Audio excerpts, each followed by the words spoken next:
it around despite the loss. I'm over here, gotta get across. Whether you like it or not, there is a moment meant for us. And now you made it, but I already played this. Not interested, open your eyes, let's get it done. Take my hand, just follow me. Shadow and me are one.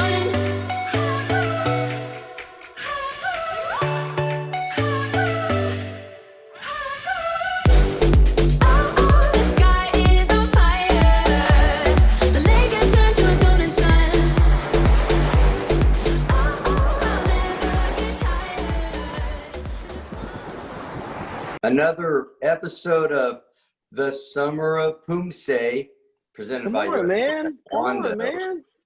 And how's my good friend Sherman Nelson with chopping it up with Jason and Sherman doing? I'm all right. I want you to do the thing, man. I like the subdued Sherman Nelson Jr. It's very kind and professional. Welcome to, again, thank you for joining us here. We have great competition for you. Guess what? Another great episode with some junior males, some junior females, some color belt, and of course, a junior female black belt division that Sherman's going to give you a little more information on. Big, exciting division. But let's talk a little bit about what we have right here, right now. And first, we have all the junior male color belts. You guys are all moving to the finals. So congratulations to the green, the blue, and the red belts, as you guys will get to the finals and your shot at that championship moment for you. And of course, on the female side, the color belts will move to the semifinals, all of them except those red belts. Only 8 of you will move to the semifinal. I beg your pardon, from the semifinals to the finals. 8 of the female junior red belts. So that's going to be exciting as well. But Sherm, tell us more about this black belt junior female division. The black belt junior division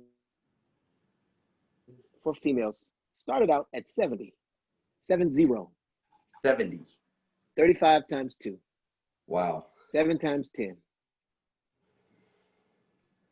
12 times 5 plus 10. There were a gang of them. And so we had to do it over 2 episodes, remember? We had to split them up. And so now we have gotten down to the 35. And from that, we're going to cull it down to 8. This is as stringent a process as you can find. But what's the criteria? Excellence of execution. Excellence of execution. How can we not have that as our standard?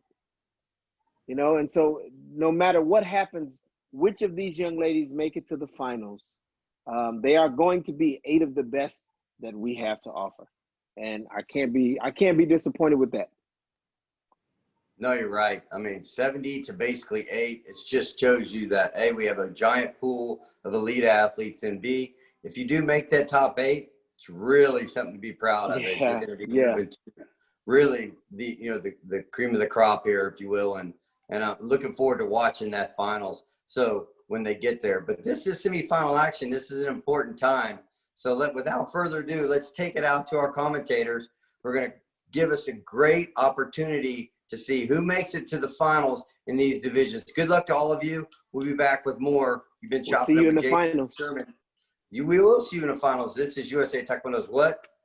What is it? I don't know, because of the microaggressions that don't allow for my views to be expressed. It's the USA Taekwondo Summer of Poomsae, I guess. Summer of Poomsae. Yeah, it's close. I got the hand gesture, so I'm happy. Summer of Poomsae. Yes, I'm happy now. Thank you.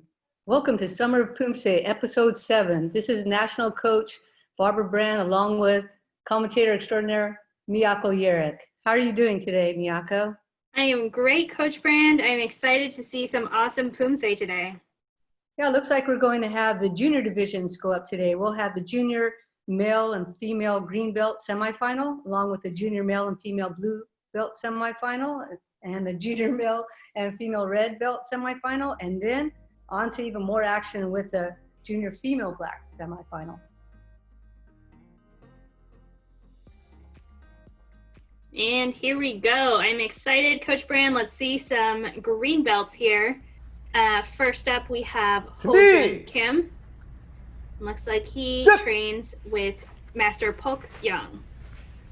Yeah, he trains with Master Pook Young in Southern California, and he's in a fun dojang there. Always lots of fun along with Taekwondo training in Master Young's club.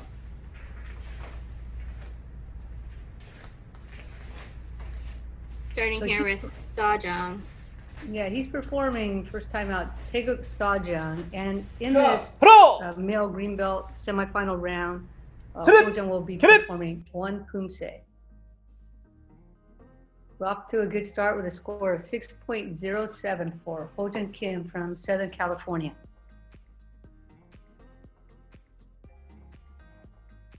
And he was the only one in the division, so he takes that first place spot and all of those points for himself. And we will see his score here. There are the standings.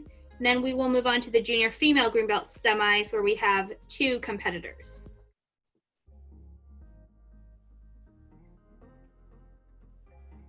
First up in this junior female green belt semifinal round is Molly Thompson from Sacramento Taekwondo in her garage dojang training setup there.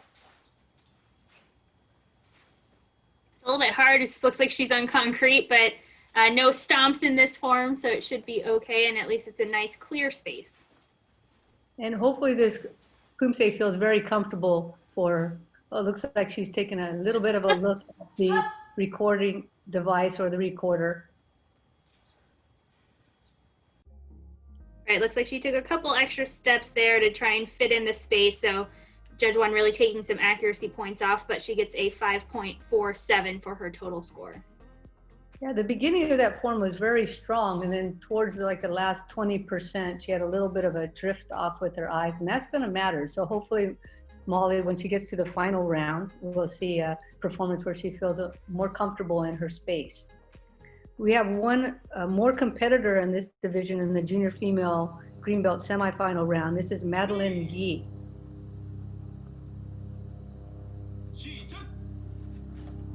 And we've seen Madeline's family members compete. I remember seeing maybe a brother or a father competing in the same space. So nice to see the whole family competing. I remember the mats. And she's doing a pretty good job, really flexible front kicks here, but could block out her legs a little bit more in stances. Yeah, again, this space is really nice. You have a lot of training equipment right there behind her, sparring equipment as well as other fun things to train with. She received a score of 6.2 and so moves into first place. So we'll see both Molly and Madeline Gee, who took first, in the final round. And in that round, they'll do 2 Poomsae. And Molly just had some eye contact where she was looking in the wrong direction. So hopefully in the finals, she doesn't have those errors, and then it'll be a good competition between Molly and Madeline.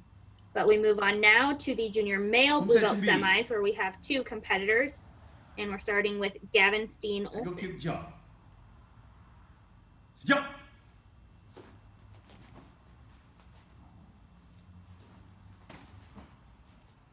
Now this is relatively new Poomsae for Gavin because it's Taeguk 6, and that's usually the top end of what blue belts know. So good job to him for getting out here with the Poomsae. He's known for the least amount of time and really trying to make it show, really shine.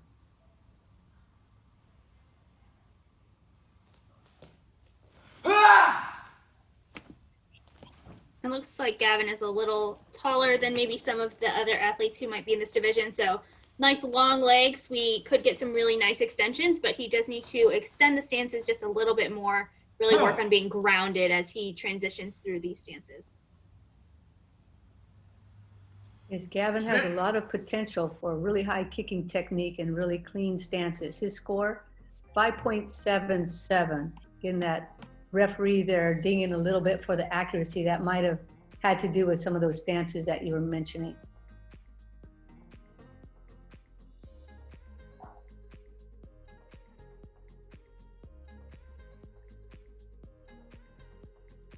So Gavin takes first place so far in the standings. We have one more athlete in this division coming up to give him a run for it. This is Nico Xander Jolito. And Nico is from Capital Martial Arts out of Rockville, Maryland. Yep. We've seen a couple of his family members, and I think actually we'll see his sister in the next division, so that's exciting. Doing Taeguk Yukjong here. There's a lot of interesting and difficult patterns in Yukjong. I feel like the round kicks for the first time, you're getting those into out middle blocks that come out at the head height instead of lower at shoulder height. So lots of things to work on. I think there are a couple of accuracy things, but overall seems to have a pretty good feel for the form, especially as a blue belt. And in Taeguk 6, at Taeguk Yukjong, this is the first time we have a slow motion technique. So that's kind of fun for the athletes to elevate themselves up to where they're having some slow motion technique. They're going to have to contrast with the next quick motion. So Nico receives a 6.27. Boy, that is a great score for him in that Poomsae. And that will boost him into first place in this junior male blue belt semifinal round. And we will see both Gavin and Nico again in the final round in the next episode. That's kind of fun. They get to go head to head one more time. So we're off to the junior female blue belt division now with Natasha Colleen Galido, as you mentioned. Looks like this is Nico's sister.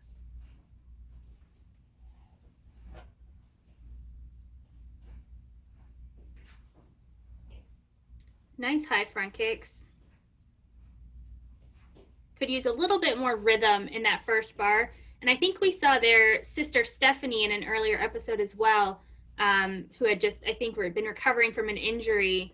And so stances are a little bit short, seems to be a little common amongst the siblings. They can all just extend a little more, but accuracy here for Natasha is really quite good. I think she's hitting hands and stances all pretty well, just sink a little bit lower. I think maybe when athletes are recording, they start to get super safe because they don't want to make any mistakes. So she was pretty careful. She ends up with a 6.43, and as the only competitor in the division, she'll move into first place.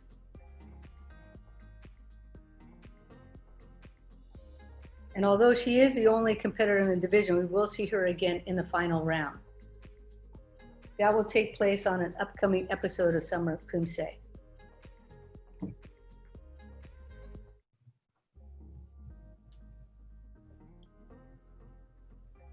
So now we begin the junior male red belt semifinal round. This is William Hayes from Connecticut, right, Miyako? Yep, I believe so. This looks like one of the dojongs out there on the East Coast. We've seen many competitors from this space. I remember that red air track in the background.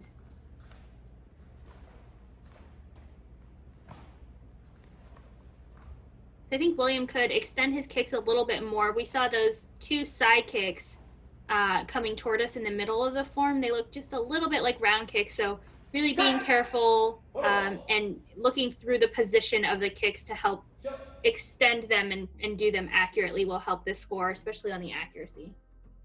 I'd say the same for the hand techniques. If he could extend those arms out a little bit, it looks like a really strong young man. So I think he could really push out with those hand techniques and really show his upper body strength, his core strength a little bit more. He's a little bit short on some of those.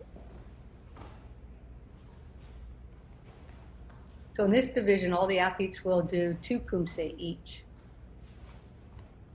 So here we can see William really extending the length on that front stance, which looks really nice, but we're seeing a little collapsing of the heel and the back leg as he goes into the transitions.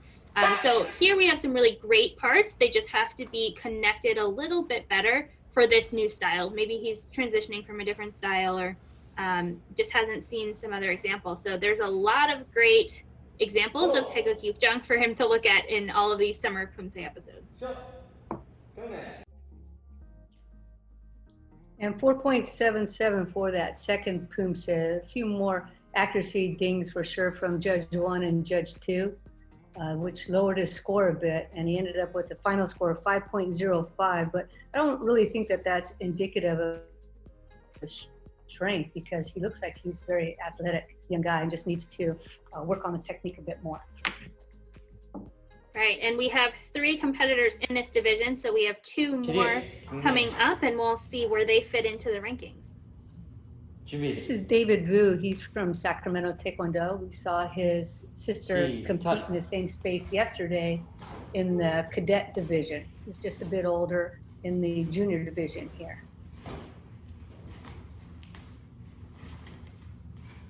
It's like Really he's nice trying to control. reach out. Yeah, really reaching out on those side kicks.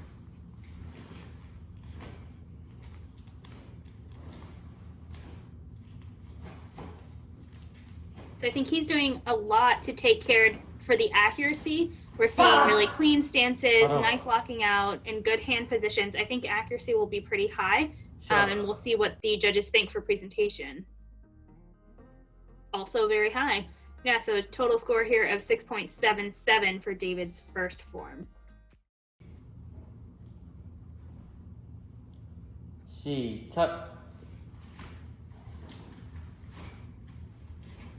So we'll see his sister Sylvie in the next division, the junior female red belt semifinal.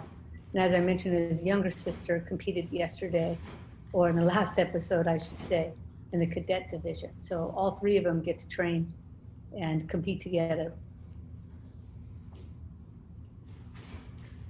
Looks like a nice open space here with that piano right behind. But otherwise, very clear space. I love that athletes are able to find space no matter where it is to keep training, even during these times. And finishing with just an inch behind him on the wall. I think David did quite a good job here. Let's see his score, 6.87, so even higher than the first form. Yeah, the first form he got 6.77, so that'll get combined with this one of 6.87, and he ends up with the score of 6.82, and we still have one more competitor here to go in this junior male red belt semifinal round. This is Lucas Ebner coming up.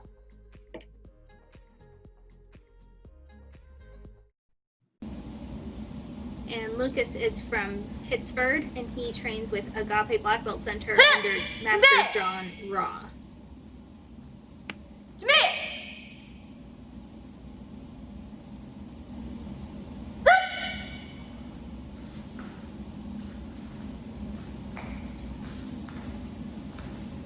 Here are the side kicks coming up. Right, he's off to a nice steady pace. Very good. Good balance, trying to really recover and make sure he finishes up before going to the next step. A little bit short on those back stances on that front line, but other than that, really good job. Really trying to push out his front stances. Yeah, I would say actually I think his kicks are some of the best parts of his form. The side kicks were really clean and high, pretty much in alignment, not much piking. And he could lock out his stances just a tad, especially stay grounded between transitions. But overall, really good form, and he is catching up there to David Vu's first score.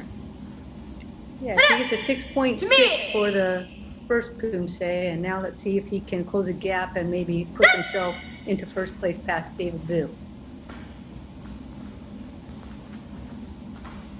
Those hand techniques right there, those blocks are just a little bit low, need to be about shoulder height. We might have gotten dinged on those, but in general, he's got a really steady pace, good rhythm. Great kick. Yeah, those kicks are nice and high, and it's hard to appreciate sometimes when they're coming right, like our view. Those front kicks are, gosh, those are really nice and easy to see from this view. Yeah, I agree. His kicking technique is probably the best part of his Poomsae right now. Ooh, and another 6.6. So it's close. Lucas Ebner finishes up with a score of 6.60, which puts him into second place. But we still have another round, the final round to go in an upcoming episode. So we have David Vu in first, followed by Lucas Ebner and William Hayes. But anything can happen in the finals, right, Miyako? We've seen that many times where things switched around. It's true. Sometimes you're better at some forms than others, and you never know the draw until they are announced. So there's only so much tweaking you can do in the last minutes. But we're now moving to the junior female red belt semi division, where we have 10 competitors. And we're starting here with Kendall Carson Quinn. Sorry, Carone. She started off with some great front stances there that were really nice and long. These are a little bit shorter here, but her first line looked really good.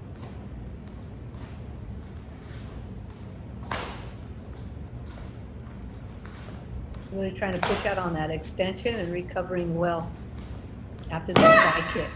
Oh, a little close to the air track there, but that's okay because it's nice and soft. Good score to start with, 6.43 for Kendall Karen Quinn. Wow, say that 5 times in a row. That is a cool name.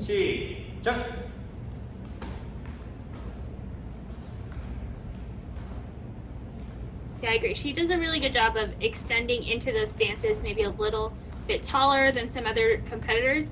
Kicking height can continue to come up as she trains, but for a red belt, I think she's doing a really good job of locking into some of these stances. Right, I think this form for her looks better than the first. She looks a bit more comfortable really extending out on both the stances and the hand technique.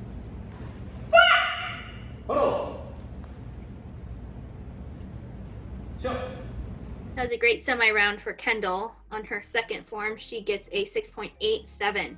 So judges also agreeing, thinking she's doing a really great job. I can't wait to see her as a black belt as she ages up into the Senior 1 division. Her total score comes to a 6.65.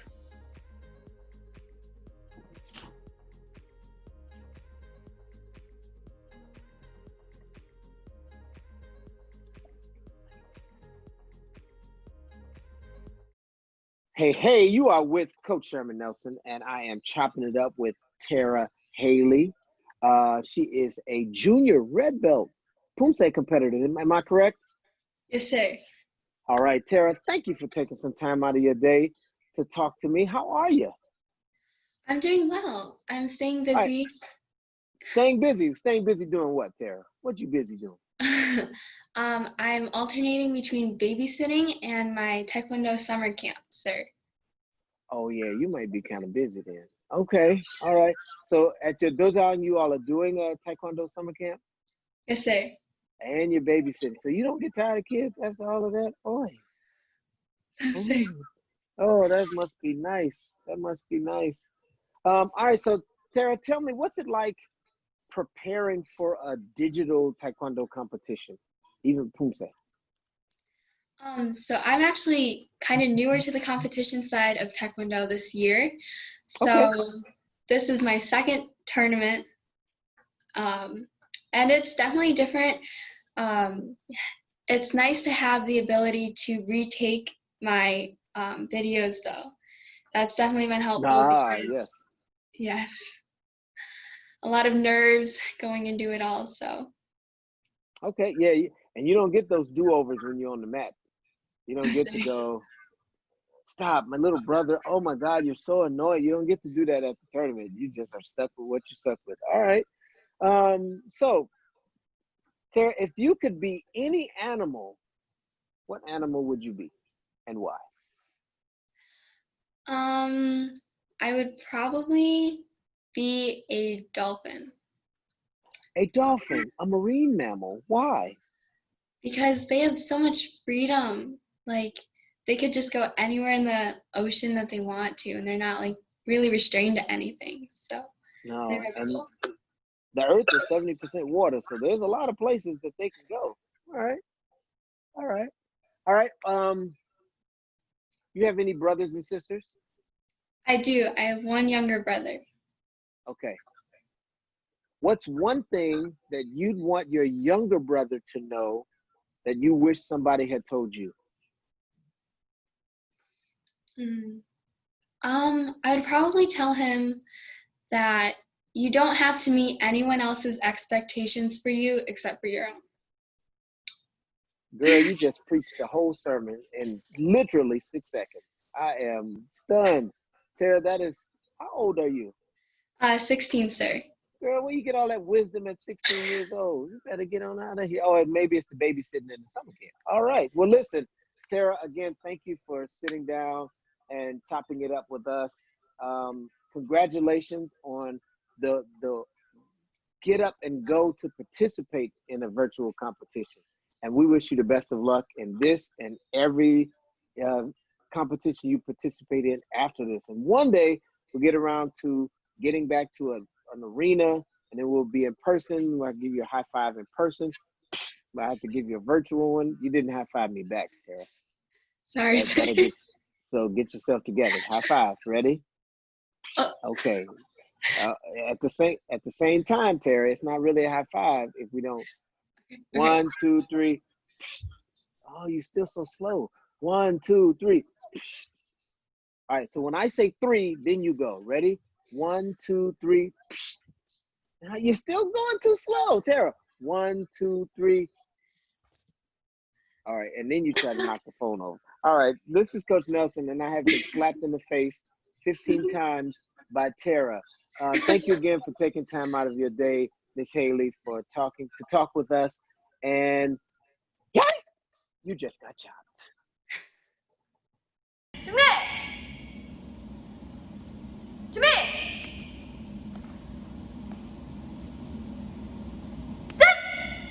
Our second competitor is Tara Haley.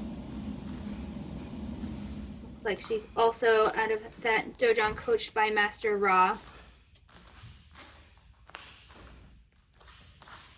Also pretty clean. Could lock out the stances just a little bit in transition from back stance moving into those front stances, but overall, really good and a nice high side kick. Yeah, great side kicks, great kicks in general.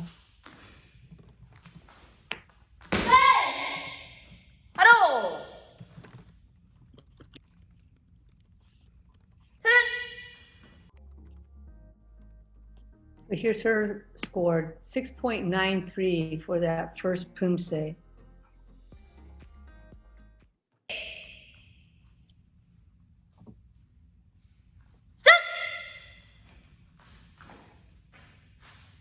So in this Poomsae, she looks a little bit more comfortable in the back stances. And again, probably a lot of the athletes will, because they've known this Poomsae for such a nice long time, they've been able to work out some of the bugs. We're seeing some shifting of stances there. This is a hard form. I will say, Taegeuk Sajang, those back-to-back side kicks in the walking stance into those front kicks landing backwards into the back stance.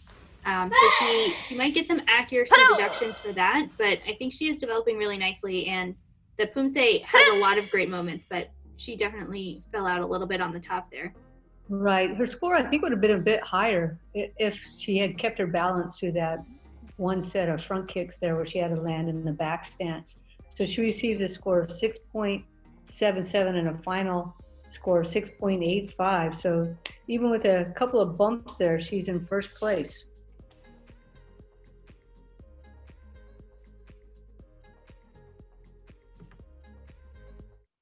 And this is the semifinals. Again, we have 10 athletes, so we'll be taking the top 8 scores into the finals. This is Rihanna Ring Hao.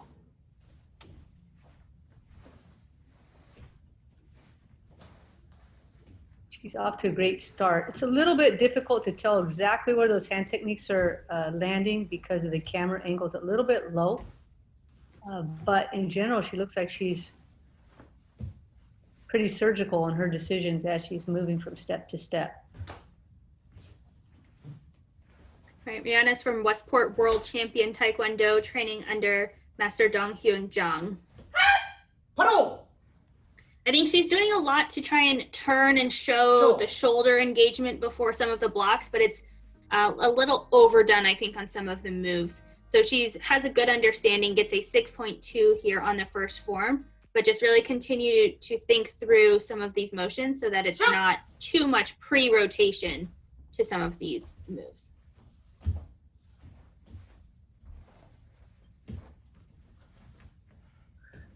She was off to a good start on Taegeuk Sajang. The side kicks were a little bit out of alignment, and unfortunately that's easy to view for the referees from the front view.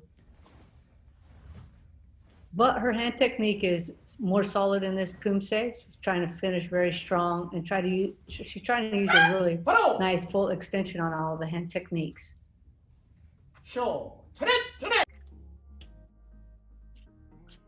And so she receives a higher score for that one, a 6.3, and I completely agree with that score being a bit higher than her first. She seemed a little bit more grounded on that one. And she ends up with a total score of 6.25, which puts her into third place for the moment. We have Tara Haley in first, followed by Kendall Karen Quinn, and then Rihanna Ring Howe. Boy, I could just say Kendall Karen Quinn all day long. Up next, we have Fengyi Liu. And is she from Bayside in New York, or?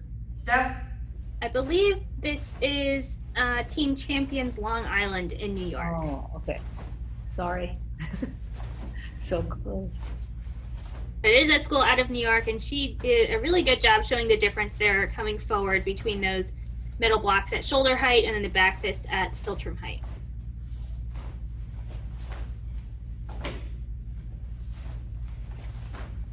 Oh, nice left side kick. And you're right on that front line. A lot of athletes have difficulty where to put that back fist, where to put that middle block. It all seems so nebulous to them. Can't I just throw it anywhere? And the answer is no. There is a very specific target for those. Wow, look at that score, 7.43. That is huge in this really junior belt semifinal.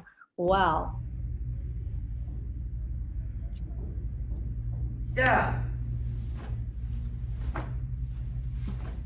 I think she's doing a good job of showing connection between certain moves, but then taking a break and pausing at the end of certain rows as well. So it's not just an even tempo, good high kicks, good understanding of stances and position on the arms.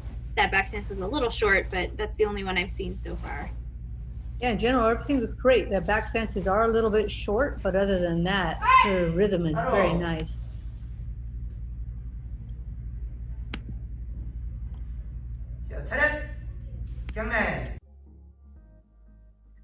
Another great score, the exact same score she got the first time, 7.43 for Fengyi Liu on the second Poomsae. So if we do the quick math, her final score is going to be 7.43. And that pushes her easily into first place with a really big gap. So she slid her way into first, and then Tara Haley, Kendall Karen Quinn, and Rihanna Ring Howe just behind. This is Thon Nguyen.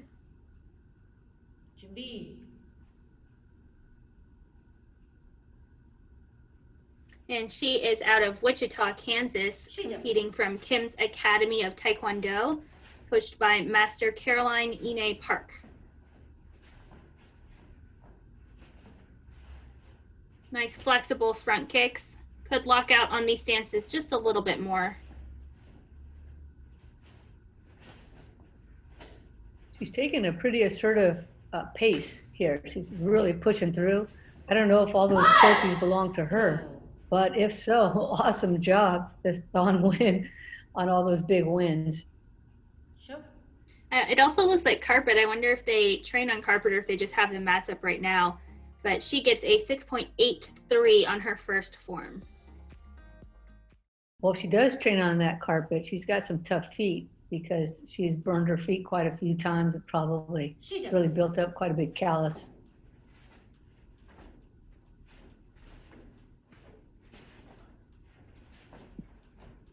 Yeah, she's definitely taking an aggressive tempo on both of these forms. But the judges didn't seem to mind as long as she hits all of the accuracy, has good power. She's still, I think, sitting in close to second or third place on that first form. So let's see her second score. Yeah, she was in third after that first one, if we just go by that. So let's see if they thought about the same. They did look pretty similar. Actually, she got boosted a bit. 6.93 for that second Poomsae from Thon Nguyen. And ends up with a 6.88. So yes, into second place. Wow, we have some pretty close competition. We have Fengyi Liu in first, followed by Thon Nguyen, Tara Haley, Kendall Karen Quinn, and then Rihanna Ring Howe. Now onto our second set of 5 athletes in this 10-person division, starting with Sylvie Vu. Sylvie Vu, we saw her brother compete just a few minutes ago in the junior male red belt semifinal. So Sylvie is from Sacramento Taekwondo. It's like she's trying to make everything look as accurate as possible in the placement of the hand technique.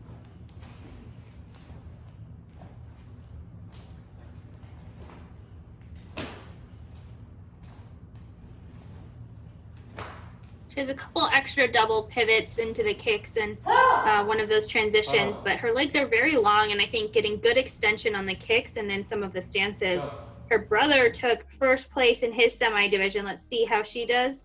She gets a 6.47 on her first form. Well, she's going to have to do something pretty amazing to push into first place here, because Feng Yilu received a 7.43. So we'll see how she does on Taeguk Sajang. A little bit more aggressive on this one. Looks like she is comfortable with the quicker pace, really trying to push up those side kicks. Yeah, I think all of the kicks in this form will definitely benefit her presentation. Nice long legs, good extension on all of them too.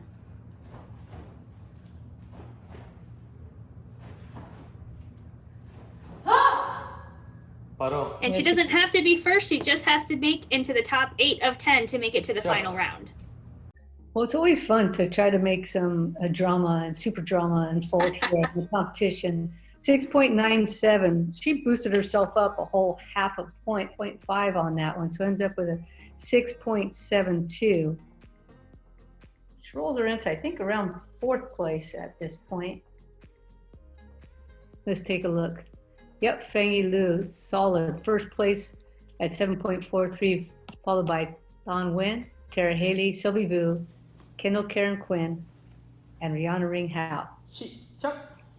This is Alicia Lee. And Alicia Lee is from World Champion Taekwondo.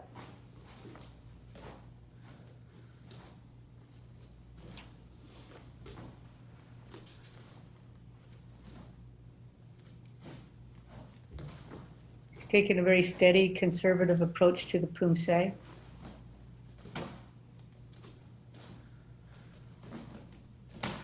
Right, she seems to be pretty deliberate in her hand motions and the timing. Could extend the stances to be a little bit longer and really kind of sink into them, stay grounded, but pretty accurate overall. So she gets a 6.4 on her first score. Yeah, she could almost extend those front stances by about another 40% and be still pretty safe. Let's see how she does on Sajang. Yeah, the longer the stance would maybe provide her a good strong base in order to throw those hand techniques out with a little bit more power. Side kicks came up pretty nice, so at about the head level.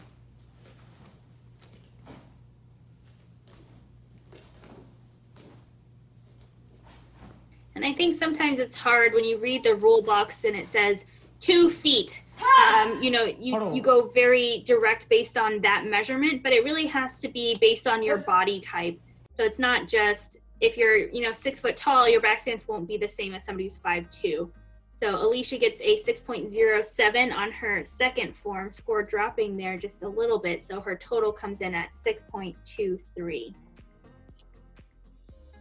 So I think watching some of the black belt athletes across the divisions and seeing what their stances look like for different body types can really help some of our color belt athletes or younger athletes, their coaches and parents really see that it's not just 2 feet, but 3.5, 4 feet, whatever it is, it has to look right on your body.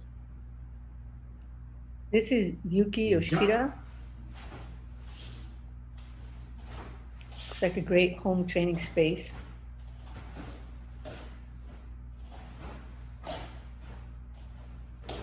It's like the height on some of those blocks and back fists were a little too similar, so they might get some deductions. There should be one at the face, one at the shoulders, and then some of these other motions also not quite in the right height. Barely fitting that side kick into the space though. Right, I think she wanted to start in the center of the room, but that really was so tight there, unfortunately. So I'm not sure if she was feeling very comfortable about extending that whole side kick. Maybe we'll be able to see more of that if she makes it into the final round. So Yuki receives a 5.77. And again, we're going to take the top 8 out of these 10 athletes in the division.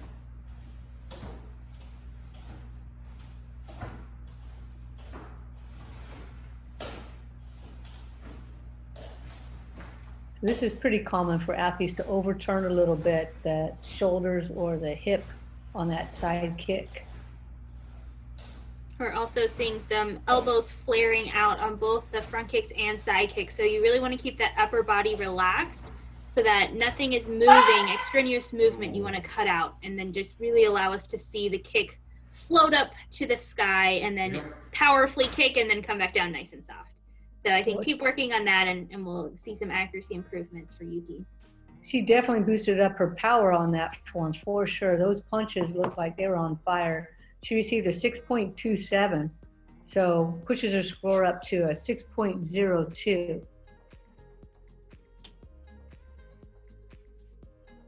So there we have the standings again. Feng Yilu still easily in first place, followed by Tang Wen, Tara Haley, and Sylvie Vu. We have 2 more here in this division. Again, we'll take the top 8 out of 10 into finals. And this is Samantha Walker.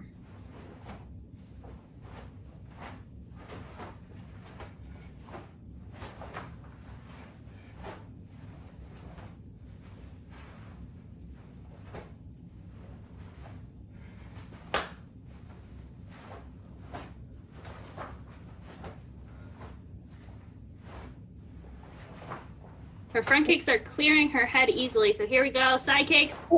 Over the cow is awesome. That looked great. Good job. Nice extension. Well, she's clearly practiced how to get over that couch without smashing her foot on the way up. Good job to Samantha Walker on Take It Ojang. Gets a 6.47. I think she has a lot of potential, really good kicks and control. I did see some caving of the back leg and the ankle coming up on some of the transitions. So she cleans up some of that accuracy. Her presentation will definitely carry her score higher.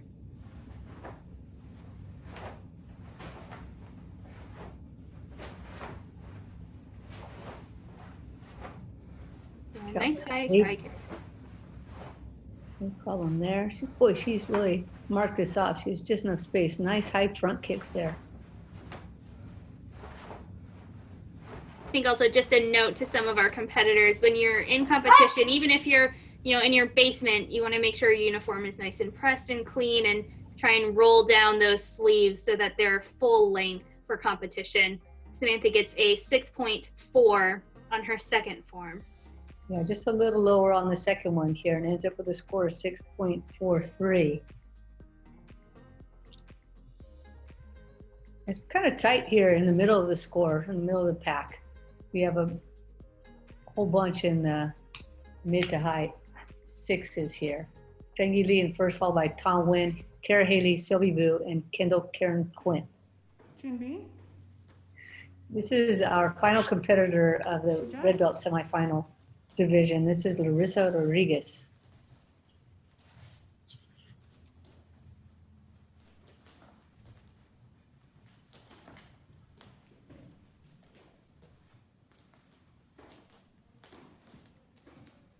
She's a member of one of the U.S. Taekwondo centers out of Colorado. And I think we could get a little bit more power from her on some of these blocks and extension on the stances, and that would do a lot to help her score. But the accuracy is not bad, and I think she's doing a pretty good, even-tempoed pace that she feels really comfortable with. If she increased her speed, she'd really increase her power. So it looks like she was being really safe on that one. But the first judge had some accuracy dings over there, so 4.83. That could have been the stance sizes, could have been some of the hand technique accuracy, not quite hitting the target.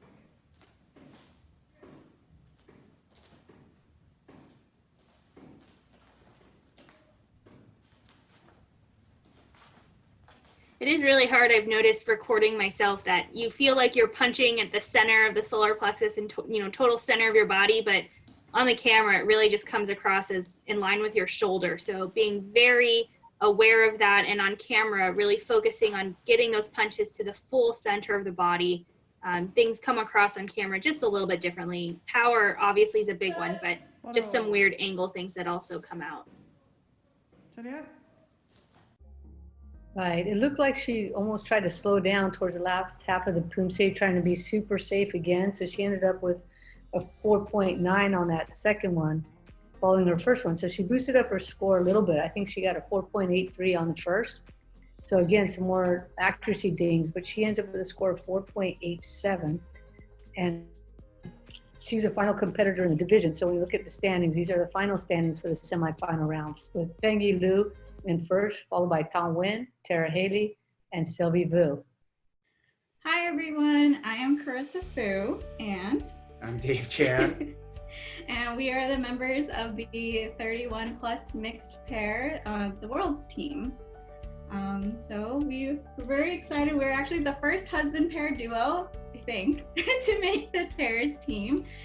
We just got married last year, and so leading up to competition, trying to make it to Worlds, we obviously had to do the pipeline of different events, and so we were super excited when we actually got the chance in 2020 to compete at the Grand Slam, and we came in second, but fortunately we've had other amazing team members who made multiple divisions and had to choose which events to compete in, and so we were given the opportunity to represent the US at the World Championships, which fortunately didn't happen, but we were very, very excited to be able to represent the team, especially as a husband pair duo.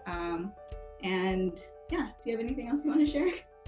No, I think the experience was fantastic, and we, a lot of emotions. It was kind of a little bit of a roller coaster when we found out, and it was a good time. I think when we found out the results, or when we went out there, I think we were the last to go.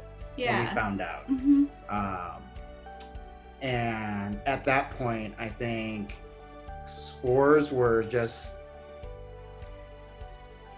it was not in our favor at the time. So I think what we had to do was just dial in, and the nerves were up, and I remember Carissa being very like, what are we gonna do? I really want to make team, and you know what? At this point, we just we go out there and do what we gotta do,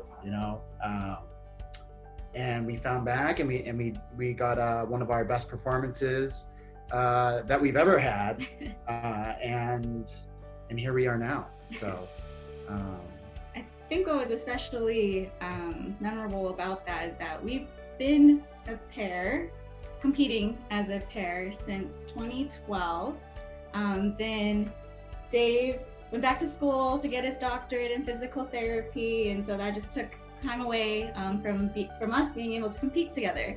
So actually he wasn't able to do 2019 national championships, which means we had to do all the other events to even get to that point of being able to make the team. And so just going through this journey together over so many years, and to finally be able to make the world's team together has definitely been one of the most memorable experiences that we've had as a couple. I'm very proud of us in that sense. So we first became a Poomsae pair competing together, like I said, back in 2012, and the process for us pairing was a little one-sided, I would say. So we're coached by Master Dan Trong. We train at CW Taekwondo, and I had just moved to Boston in 2012. I had come to visit and train pretty often during my collegiate years, since I was part of the Eastern Collegiate League, and I had gotten to know many of the team members that were training at CW, and so I'd come visit. And once I moved there, I really wanted to do pairs. I'd been doing pairs during my collegiate years, and I wanted to find a pairs partner. So I remember there was one day during training, I was kind of standing in the back of the room while everybody was training, and I just remember kind of looking around with Coach, just trying to figure out who can I pair with, and just kind of going one by one, just trying to look at their technique and just kind of physique, and just like imagining what we would look like competing together. And eventually I see Dave, and I'm like, oh, I think we have potential. Can I try pairing with him? And the rest is history. We started competing together in 2012. The following year, we decided to start dating. And another funny story is that we decided to start dating while we were at a Poomsae camp. It was Master Turgeon's October Poomsae camp. Yeah, and so 4 years after that, he proposed. We got married, and now here we are. So Poomsae is a great way to find love. I just want to make sure we're clear here. She chose me. I she chose me him first, and then he chose me again later, and I said yes. I didn't know there was a choice. I thought it was just a thing, but I'm glad it worked out in our favor. Definitely. Yep. Definitely. You're welcome. So about Denmark, I think what happened was being in healthcare and seeing everything happen around the world. It was almost I almost anticipated that it was going to happen, which was a bummer. But I think being in the position that we were in, we had to kind of keep going with regardless of what happens. Training is going to happen one way or another. But after we found out that it was officially canceled, I think, or at least I took a little bit of a break, kind of just to clear my head. I was in the middle of studying for boards, so it really just let me refocus my attention to something else. And then after boards were done, I was able to kind of just dive back in with a fresh face and be able to put 100% into something that I want to be able to do well in moving forward. And yeah, it was definitely a very sad moment when we finally realized, yep, it's not going to happen. I mean, we've had such a long journey together, and it would have been our first world championships together. So I was definitely very disappointed. But we are of the mindset of you just never know what's going to happen, and you have to be prepared. And so, after he finished and passed his board exams, we got back into it. We started, competing in online competitions, and just kind of look ahead. This is our first year together for 31 plus mixed pairs, and so we've got a long journey ahead still. And just gotta continue moving forward and just figure out what the next thing is. And having these online competitions has definitely been a blessing to kind of keep us sharp and mentally focused and just ready for whenever we actually can get back out on the mat in person. So a little bit of a blessing in disguise, I guess. We got a little bit of a break for him to complete his boards and finish that, and we still have the chance to compete, not necessarily in the traditional sense, but still trying to make the most of it. And hopefully, in years to come, they'll still find us back out there on the mat competing together. I think it's important to just put out there that, as great as the opportunity to compete at an event like Worlds in Denmark would have been, I think, as martial artists, we always just strive to continue to better ourselves. And this is a testament to how much we want to better ourselves in these periods of time. So it's great having the event, but as long as we keep going to improve, I think that's the end goal of anything that we want to be able to achieve in anything, any sport or activity, just that constant improvement. Hey everyone, it was awesome to be here. Thanks for having us. I am Carissa. And I'm Dave. And hopefully we'll see you at the next event in video or in person. Peace.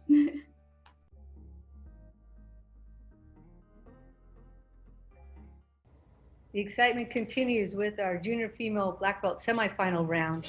Up first is Caitlin Kim from New York. Right, Caitlin comes from Westside Taekwondo, and I visited this dojo. It's in the basement. You got to go kind of down some stairs, and there's no windows. But I like that she's able to still compete and get a full form out. We've seen some of her teammates compete as well in this Summer of Poomsae. It's a tight space for Kumgang, but it looks like she's going to have just enough space when she makes this turn here. Good job to Caitlin for not being distracted at all by that mirror or that mat or anything else that might be in her view in the mirror.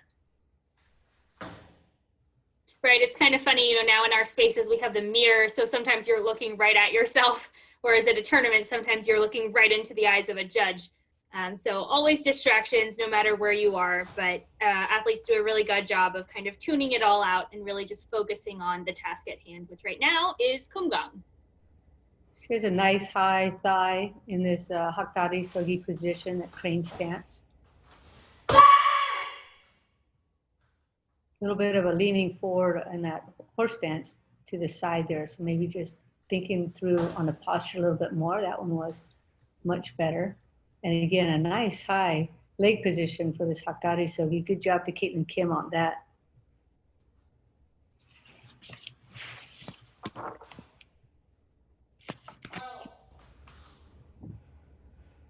Good, and pretty good balance throughout as well. It's always hard to stay consistent across the whole form.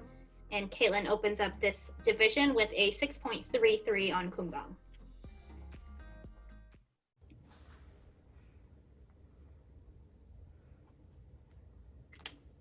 In this division, the junior female black belt semifinal round, we're looking for the top 8 out of 35 competitors. So lesson 1 for every 4 that goes out there is going to make the. So that's going to be pretty exciting to see who it is and how close these gaps are. What are the scores going to be? It's going to be clear to everybody who the top 8 are. Is it going to be bunches of scores all in the same, a couple of 0.1 little pieces there? So what do you think, Miyako? Pretty close on this division, or do you have your winners kind of already lined up in your head? No, I think it's going to be close. I remember this junior female division. We had 70 athletes in the prelims, and it was so tight to make it into the semis. And we had just so many talented athletes. I think it'll be really close again into that top 8 cut. Caitlin here gets a 6.73 on her second form for a combined score of 6.53. And, these 2 forms, we have kumgang and tebek, are quite different. So we have the stability and strength of kumgang, and then you want that nice flow and all those kicks coming through in tebek. So it'll be nice to see all these different sides of the athletes. This is Piper Kindle from Team N in the Bay Area in California.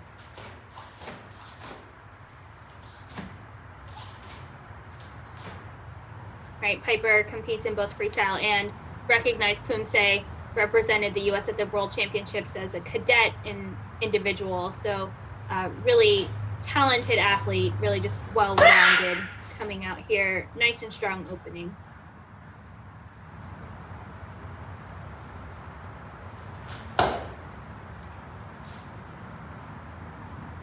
Holding on nicely to this Haktari Sogi position, a bit of a nail biter for a lot of the folks watching.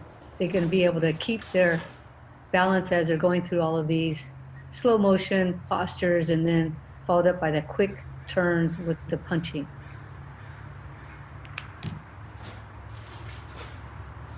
Right, and on these spins afterwards, it can sometimes be hard to stop your body weight centered in that horse stance.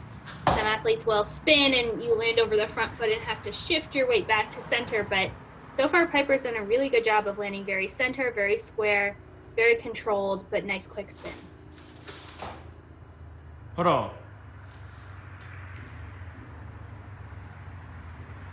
Show.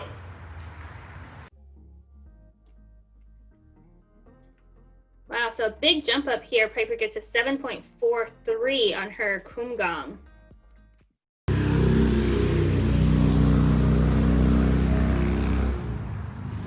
Shut. Onto tebek. It's really a dynamic form. We open up with these front kicks and double punches, moving forward through the side kicks, and then ending again with front kicks and double punches.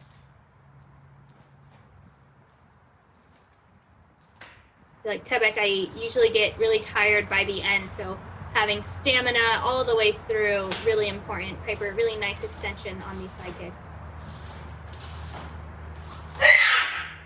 And clean footwork on that bar as well.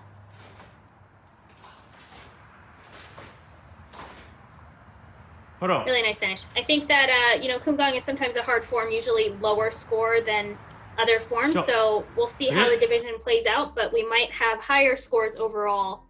Tebek over kumgang. Piper gets a 7.43, also very high, which gives her a combined score of equally high, 7.43. That's a great score. She really showed good balance throughout that second Poomsae. Nice stance extension throughout the Poomsae. Showed really good balance. 준비.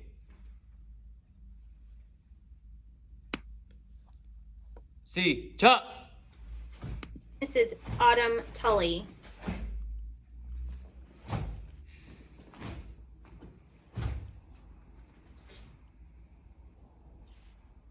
And I don't have it here, but I believe I remember the dojang might be out of Illinois, if I'm remembering correctly.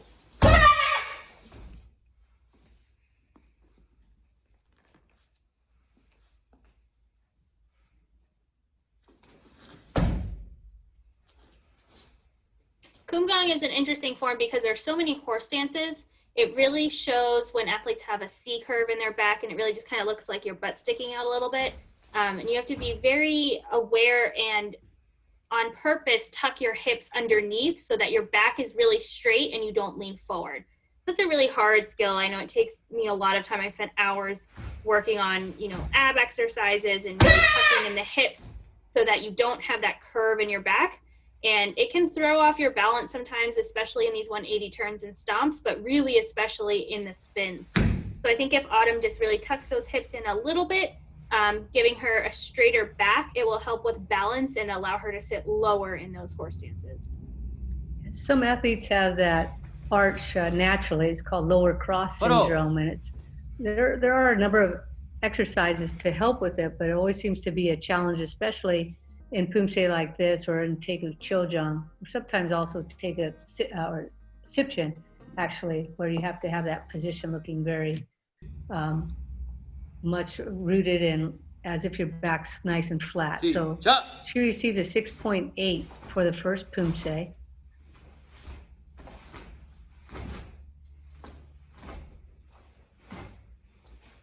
Taking her time with table, this is nice. Nice extension on these techniques. She has a little bit of extra movement that she can shave off in some of the finishes. She has a little bit extra as she lands.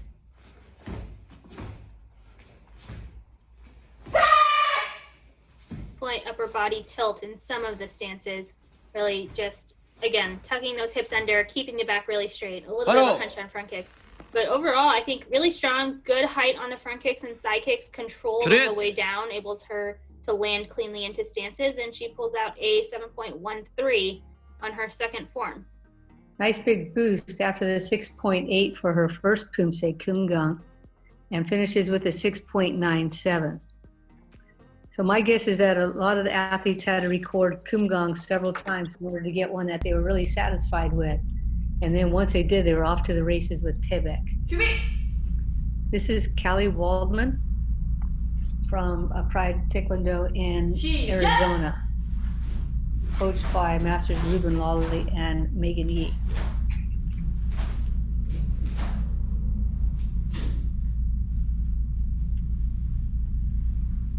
And I remember Callie from the prelim round, and she was really solid, clean stances. I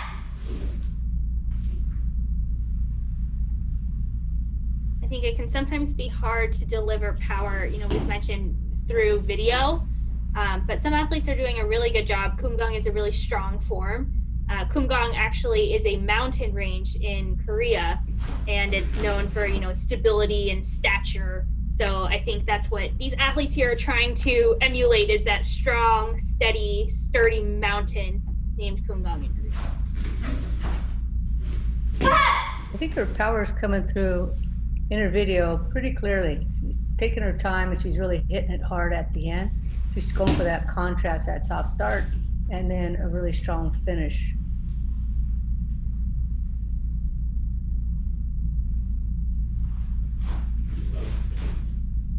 Follow.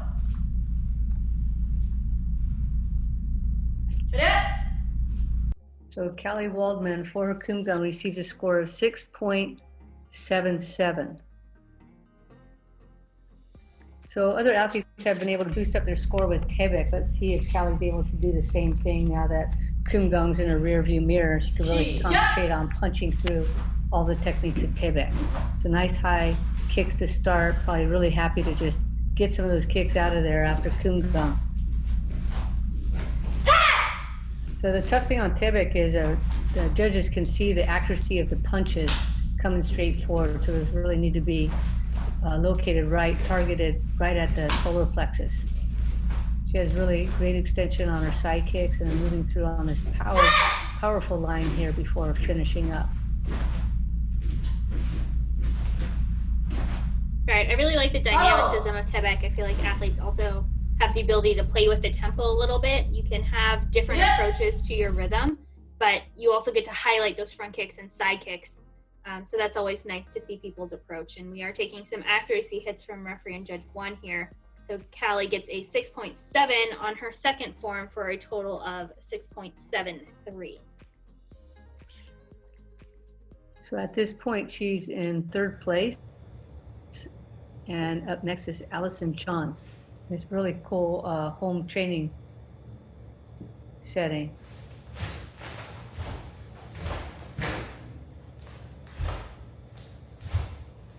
Right, and just as a reminder, we had 70 athletes in the prelims, 35 made it to this round of semis, and we're cutting this 35 down to just 8. I believe this is our biggest division of this whole Summer of Poomsae tournament. So we have really great athletes here in the semis. Allison did a really great job in that prelim round coming into finals here and starting out with a nice strong kumgang. Nice position on this Hakdari Sogi.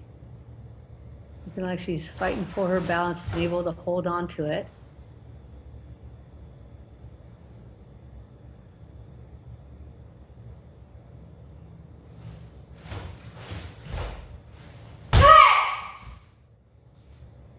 A little bit of a bend in her back again.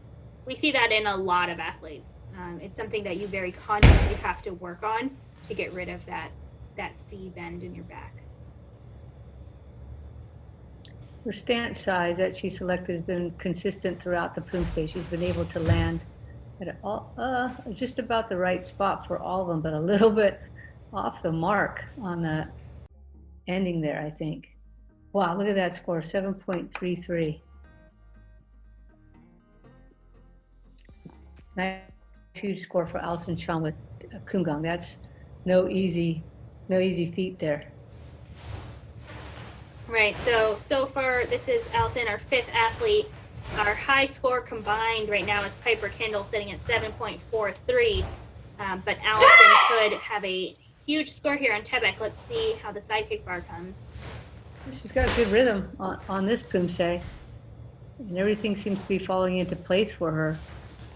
No balance issues here at all. She's able to just kind of smoothly go through it.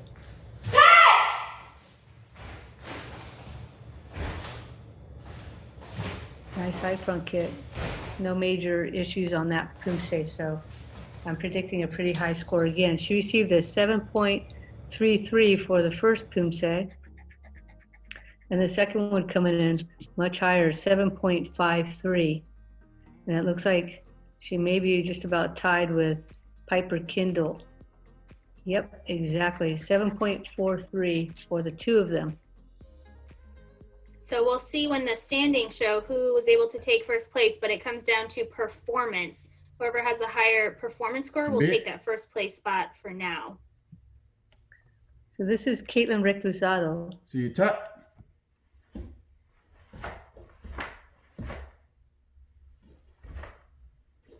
It's a nice setup they have here with those posters and banners in the background with the flags as well.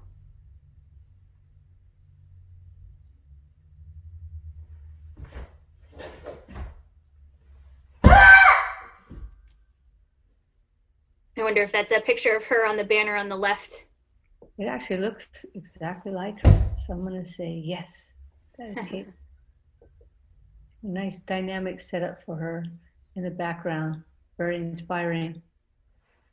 She's got a nice, what she's trying to do, nice low balance stance for the horse stance.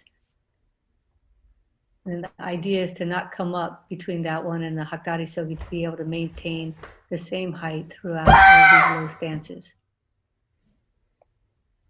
Right, and Caitlin is a more petite figure.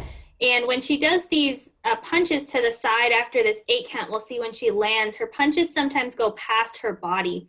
So she needs to be careful to make sure that just stays in line with her body and not going past her kind of stomach line over past her shoulder. And it's just harder when you're very skinny. Sometimes you have to pull your arm back just a little bit. So Caitlin gets a 6.7 on Kumgang, and yeah, that's a pretty common issue for athletes, that their shoulders will have a little overturning at the end of the movement. Nice high front kicks punching up at the ceiling in Tibet, though. It's off to a good start.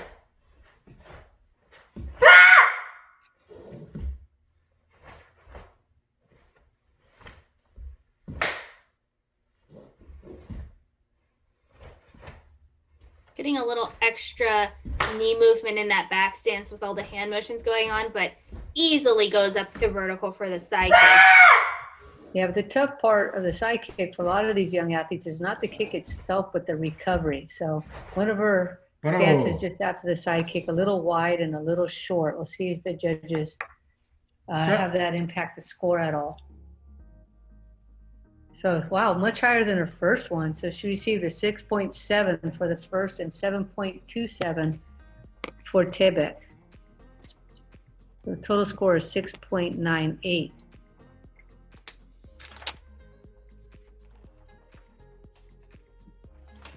So here are the standings. Piper Kindle in first. She got that higher presentation score there, followed by Allison Chan, Caitlin Recusado, and Autumn Tolley. This is Tiffany Gia from Southern California. She trains at Eagle Taekwondo, and her coach is Master Jung Jin.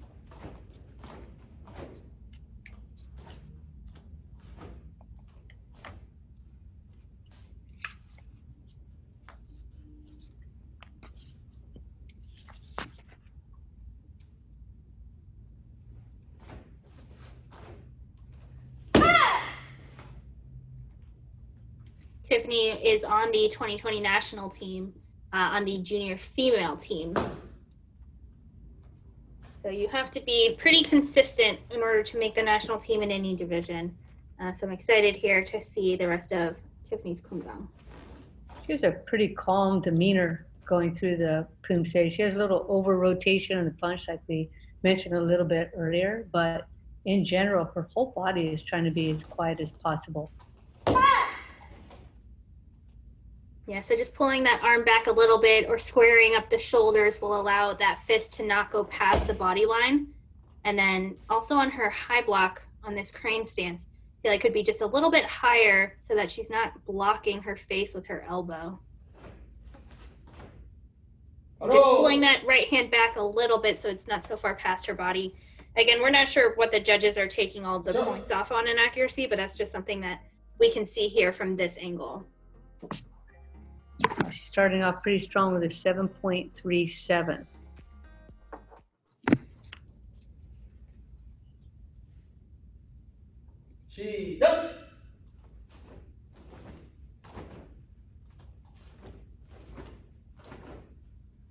Her head comes forward just a little bit on her front kicks, but her front kicks are coming so high, her face is just kind of there. Right, for this form, we have to really make sure that the head height stays the same, and it's easy to kind of go up and down in Tibet for some reason. We have to make sure, like on this line here, that everything stays nice and level and continues after the turn without going up and down. So now and then we saw a little bit of that with Tiffany, but in general, strong performance for Tibet. So Tiffany received a 7.37 for her first Poomsae, and look at this. Wow.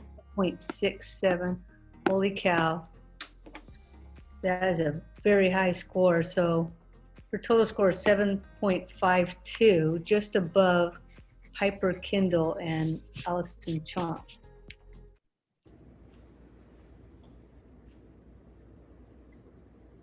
This is Allison de Guzman.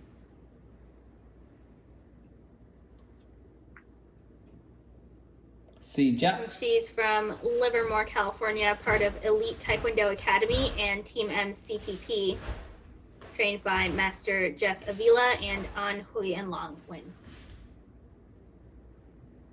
Those mats just fit perfectly in this space.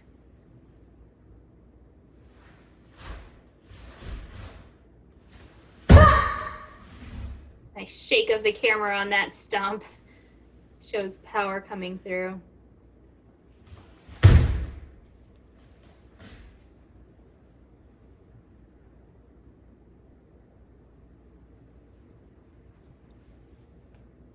Good job there, holding on for all 8 counts of that slow motion movement.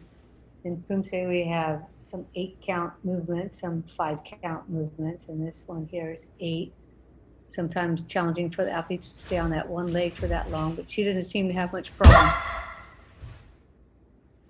Right, and she's doing a really good job. Like we mentioned, that punching hand is right in line with her body. So if you're looking for an example, let's see this last bar. So far, she's been really good about keeping that punch in line.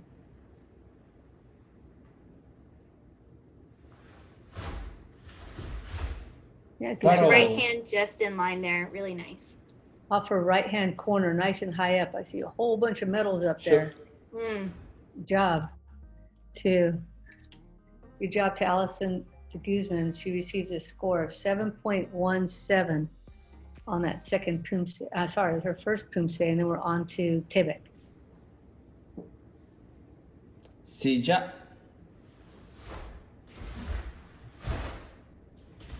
We saw her brother compete in the male junior division just earlier.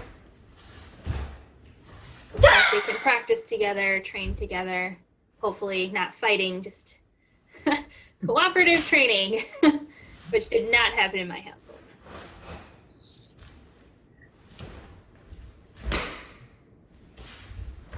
Yeah, you were mentioning the retraction on the kick is always more difficult. I think that Allison did a really good job on the extension, but then on the retraction, the bottom leg collapsed just a little bit going into the front stance. So something to work on, but otherwise really high, nice front kicks and nice turn after the double punches.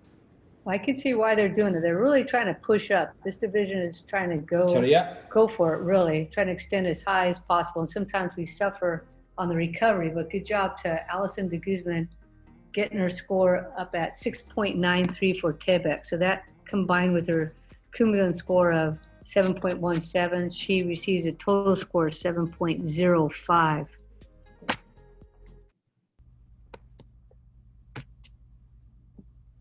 준비. This is Yerick Min. 시작. And Yerick is athlete number 9 in this division. Of course, we'll be having 35 athletes compete in this episode, all going for a final position where the top 8 will be competing in a future episode. All right, and Yerick is from Albany and trains at TG Taekwondo, Team Kim by Master Bo Hyun Kim.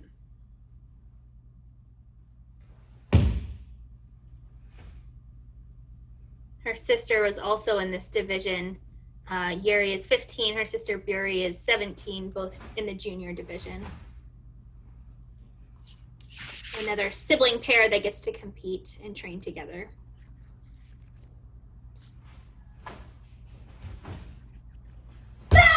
Couple of little wobbles in some of the crane stances.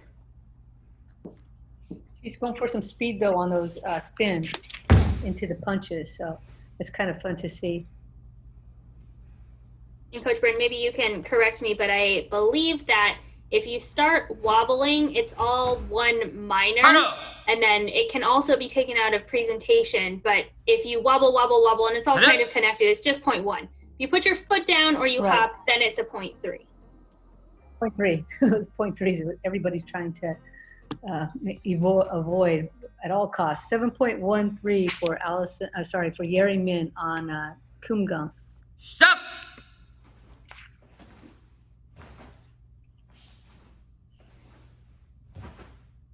Right, so balance can be taken out of the accuracy score, but also affect the presentation score. So we have to make sure that we have good balance through out the Poomsae. Wow, look at that reach on that side kick. That was great. Yeah, good control. Some movement in the knee on the back stance on those arm motions. I haven't really seen anybody be super, super clean there because you're generating so much power with your hands and your shoulders. Your knees want to move, but really trying to separate that out and let your hips and your knees be really steady and then have the motion on your shoulders and your Cadet. She looked like she felt pretty darn comfortable on that Poomsae, so she gets a 7.1 in Tebek. And combined with her first score, she's going to end up with a score of 7.12.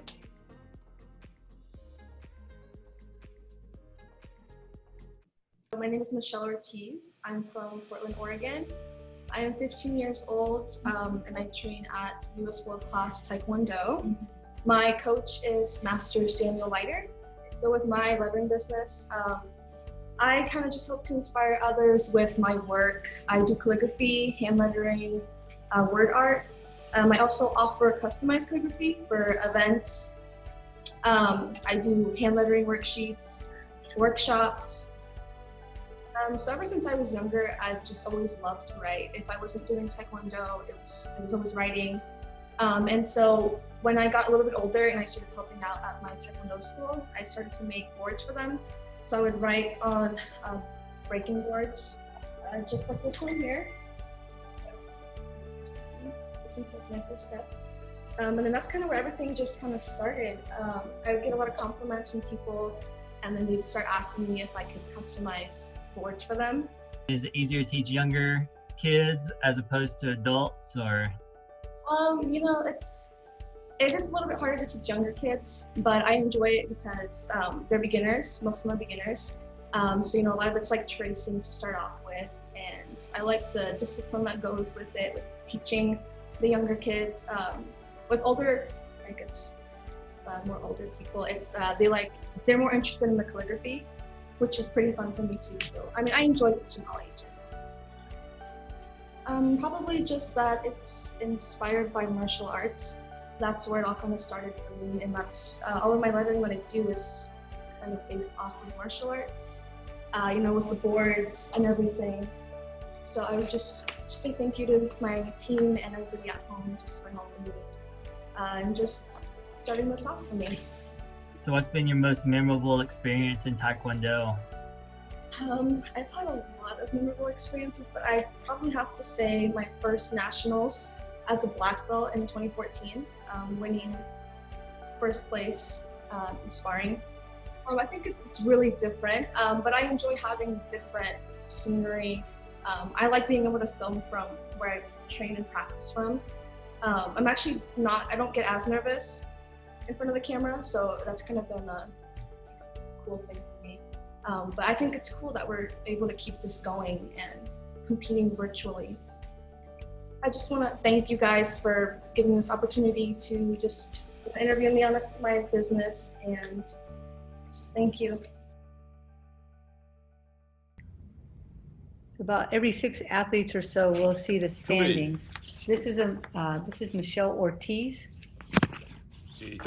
Michelle's from Portland, Oregon, trains at US World Class Taekwondo under Master Samuel Leiter. I think we got to see an interview from Michelle in the prelim round. She had those boards that she designed and painted or drawn on. So I saw some comments that she's going to open up a booth at Nationals when we have that again. So maybe she can let us know and let us have some great fun keepsakes of those boards. I heard Coach Poos said he was going to be one of her first investors and help her open it up. So we're holding you to that, Coach Poos.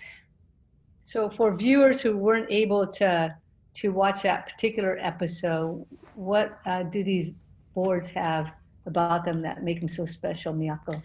So it's just what the boards that you break during your tests or competitions, but she draws on them and paints them and, you know, writes inspirational quotes and the date and such. So then once it's broken, it's just a really nice keepsake that you can remember that tournament or test by. Very artistic, and she does hand lettering calligraphy. It's, That's fun. just fun, yeah. Oh, that sounds great. Great expression of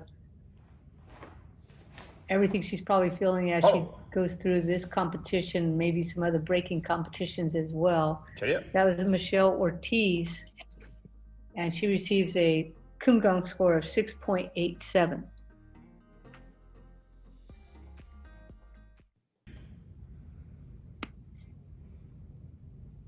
시작.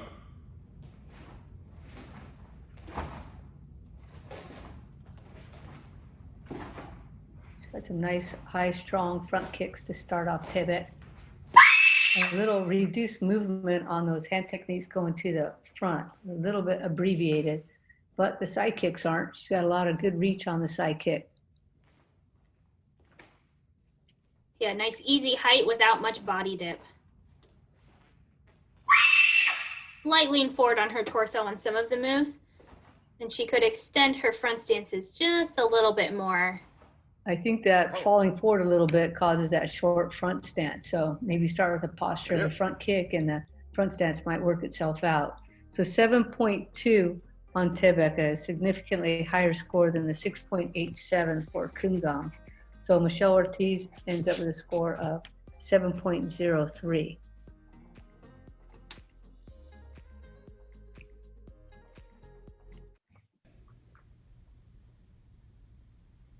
This is Megan Cho from iTiger Taekwondo. Stop.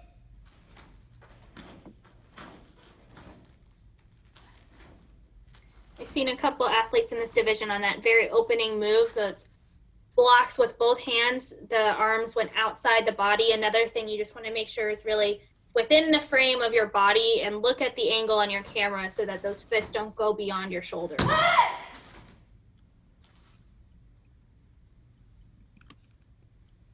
But it's hard because you're trying to do so much power.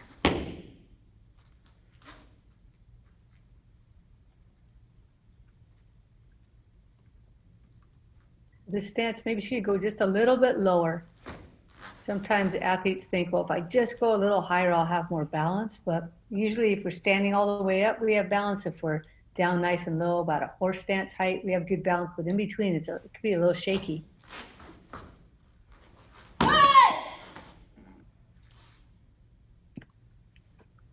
And then especially with these 5 counts where you're standing straight up, you want to then sink down low again in that stance.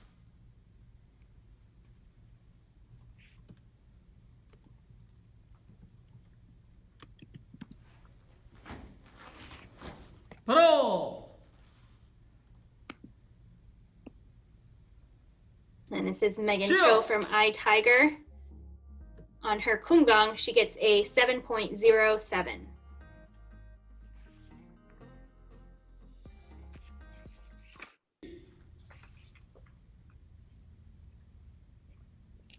시작.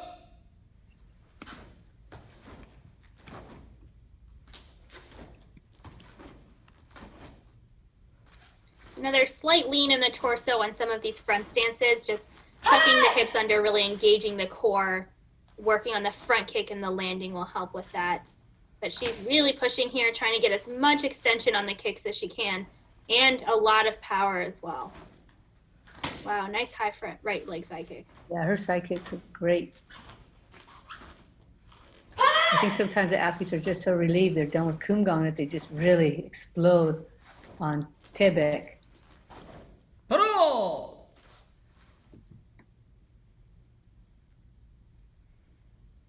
시작. That's Megan Cho. She received a 7.07 for the first Poomsae and boosted her score a bit on this one, 7.27 for Tebek. So she finishes this semifinal round, the score is 7.17. So it's going to be tight. We have a lot in the 7s to about 7.12 range. 준비. This is Sarah Alexanski, and she looks like she's from Fairfield, Connecticut, based on the setting here. Right, that's a world champion Taekwondo out of Fairfield, coached by Masters Gunsu Kim and Kwang Jin Ha.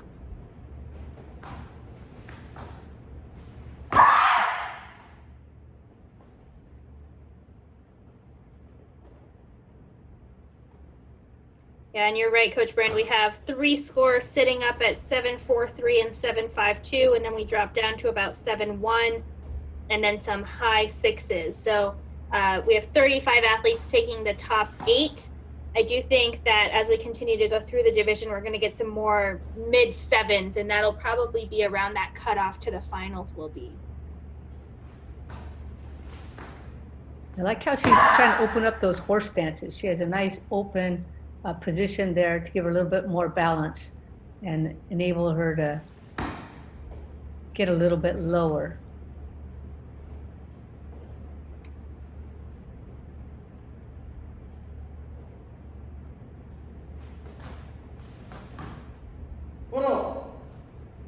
Nice finishing position for Sarah Wiskansky. And she received a 6.73, so another one of those high 6s. Be interesting to see where the cut's going to be. We don't have enough information yet to know where that's going to be because we have a nice big group, a whole bunch of athletes, 35 in the semifinal round. Yeah, it's always nice to see the athletes have their flexibility come out on Tebek after Kumgang, which is, no kicks, and then we get these front kicks and then nice side kicks. So it's nice to see Sarah's side kicks flexibility and pretty good control coming out as well. A little bit of accuracy on some of those stances going backwards. And heel pickups in some of the transition. But I think she has a lot of really good basics down, and then once she can just clean up a couple of those transitions, she'll boost up into the high 6s, into the 7s. So she gets a 6.6 here on her second form for a combined score of 6.67.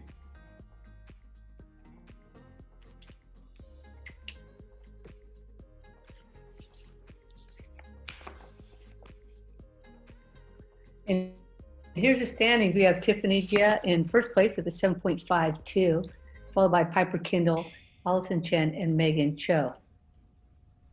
준비. So I'm just going to go for it here, Miyako, if that's okay with you. I believe this is Eva Sanerbo. And we saw her teammate compete earlier in this episode. Eva is from Mountain View, trains at Taekwon Kids and Team Kim Bo-hyun, coached by Master Bo-hyun.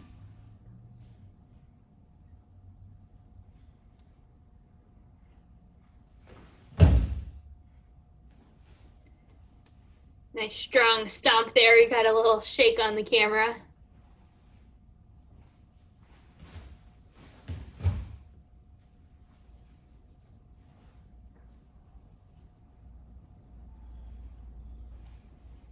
Fighting a little bit for that crane stance to get to the full 8 seconds, but she's really pushing the tempo on the spins. I like how fast they are, and that she's able to control that. So next, just really continuing to work on cleaning up these crane stances and really holding them super steady, but keeping those hands moving on top, which is good.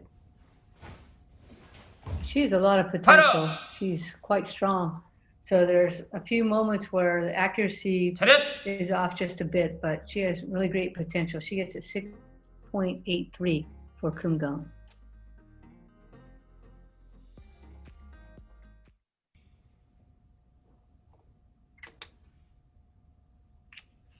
시작.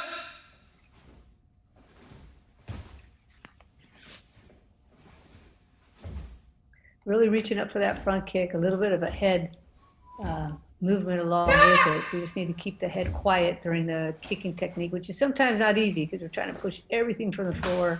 Sometimes that head wants to go with it.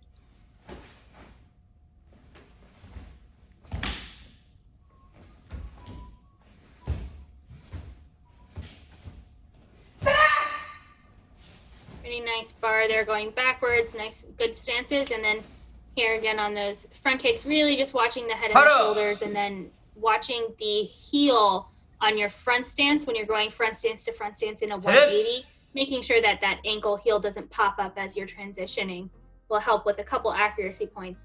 Eva gets a 6.87 on her second form for a combined score of 6.85. Right, so she received like 2.8 and a 2.9 in accuracy. So I think those little things mattered. So maybe just clean up some of the positions that we mentioned. 준비. This is Claire Yi from Just Taekwondo, coached by Master Jason Wong. 시작.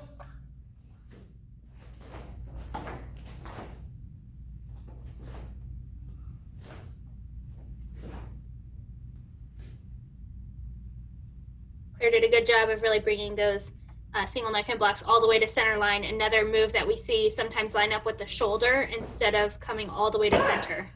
But she did a good job.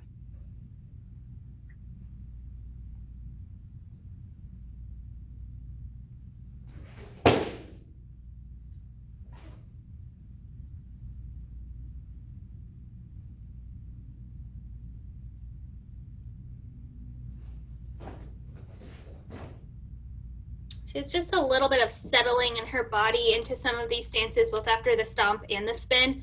You really just have to like squeeze everything in your body so that when you finish those moves, nothing continues to shift into place. And it'll give you just a really nice clean finish to some of these moves. I think she's trying to show some good contrast, but at the same time, we have to finish very strong. And this hand technique right here, this rising block, she's turning it, at least the first couple, right at the very end, maybe turning it closer to when, or starting the turn at least when she passes her filter might be the way to go. You can't just wait till we get over our head and then just put a little twist on that up block. A little sooner would help for sure. So she receives a 6.67 on Kumgang. She's about the same score that our last two athletes had. 시작. Right, but we do see that, especially if you're comfortable and have nice kicks, your score can pop way up here in Tebek. So let's see. Claire looks like she's really flexible. I'm excited for this side kick bar here.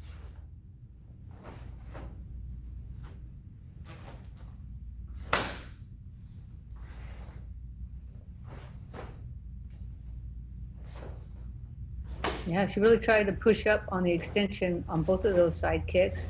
And now it's just a matter of getting back home, right? Without any major issues, trying to finish strong, boosting all the way up, saying, yes, I got this one.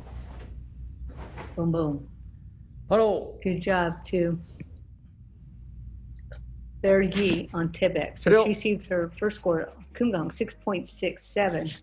And wow, look at that. She boosted her score way up, 7.43 on Tibet. That is a huge score. Final score coming at 7.05, and that was a huge boost. Yeah, that did a lot for her. I think probably that Kumgang is not her favorite form. So spending some time giving Kumgang love could really help see her average score go up, because that Tebek was great. You know, I don't know many athletes that have Kumgang as their favorite Poomsae. Miyako? I do. I know a couple. I think if you're really a grounded person and did a lot of, honestly, I think PT for different injuries where you had to work on that stability, then it comes more naturally to you. And here we have Chloe Ng, and she is coming out really nice and strong and showing some good stability on that first crane stance. Another high knee here on this one as well. Yeah, nice position on that for sure.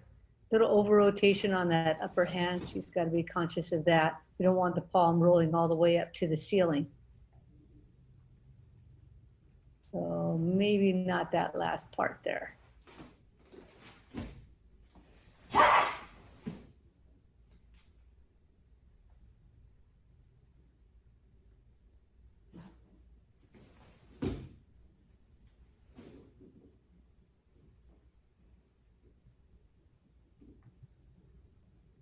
Maybe stopping right there would be fine. Don't need any extra rotation.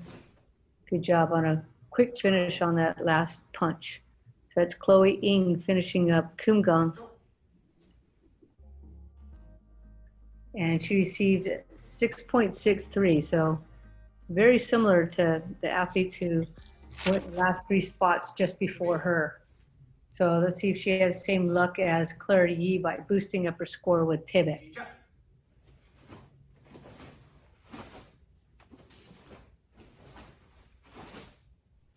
Nice high knee drive on the front kick. I saw the knee come up really high up on her body before extending. And a nice stable back stance there. We haven't seen many of those.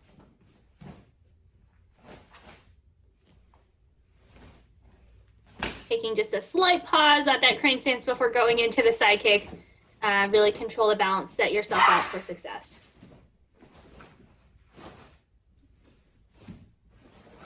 She's not quite locking out that back leg on the front stances in the last 2 bars or so, but really great front kick extension and good double punches. You really want to give a really solid last bar for the judges. It's the last thing they see going into presentation. She gets a 6.83 on her second form for a combined score of 6.73.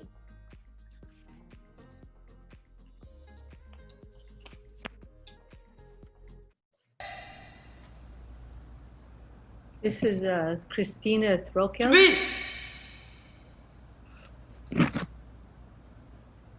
And she's out of Greenville, South Carolina. We haven't seen too many from this studio, but she does have a few teammates competing. And it's nice to see that Dojang Master Kim's world-class Taekwondo out of South Carolina.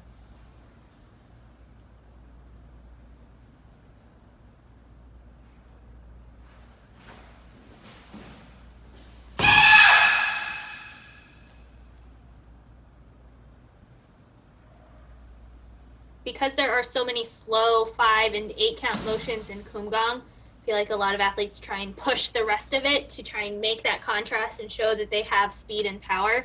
But sometimes you can spin a little too fast and throw off your balance going into the next move. But I think that Christina did a really good job there of stopping her motion, stopping that spin, and then being able to pick up into the crane stance. Right, it's a gamble. How fast do you want to go? How quick can you stop? Those are the questions. And then, you really have to make sure that you're practicing various speeds to find the one that suits your body the best.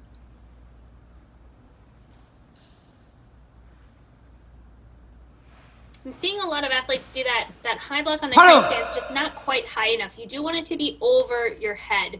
There should be just an inch or so gap, right, between your head so that you're not covering, because otherwise if somebody were hitting you, you would get hit on the head by your own arm.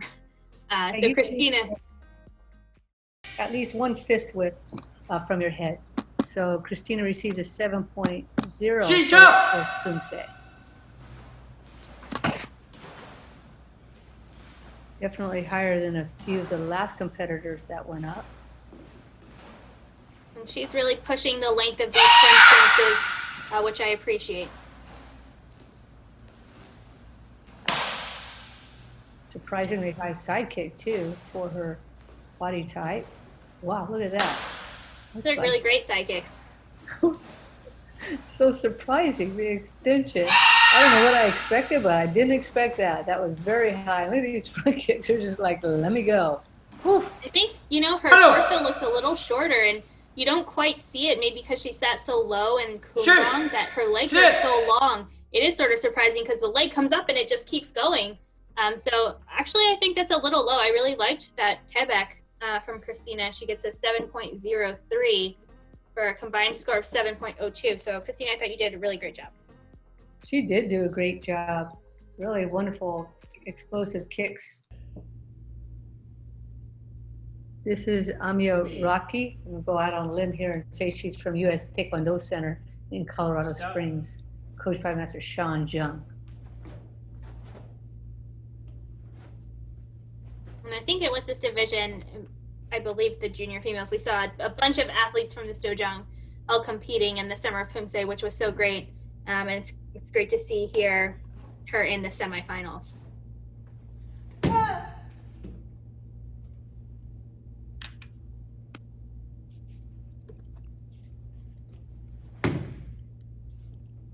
think those arms are just a little bit wide and not quite wild, but not quite starting at the right preset motion, going to the finishing motion. So just cleaning that up, tightening it a little bit. I know sometimes we try and create this really big volume of motion, but you don't need things to be overly big. You just want it to be in the right motion, the right path for that motion.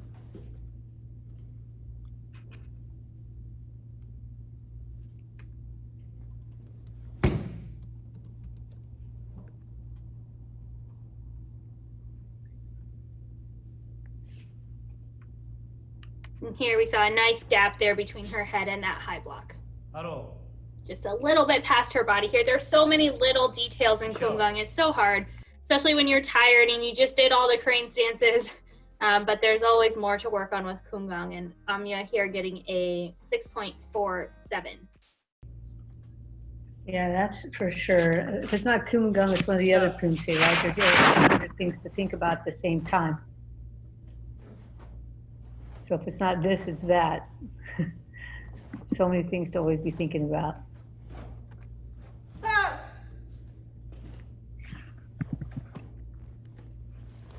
lot of knee motion there in the back stance, setting up for the side kick. But the side kick coming up nice and easily and high. And a nice recovery, nice and low to the next front stance. And good balance on that last bar as well.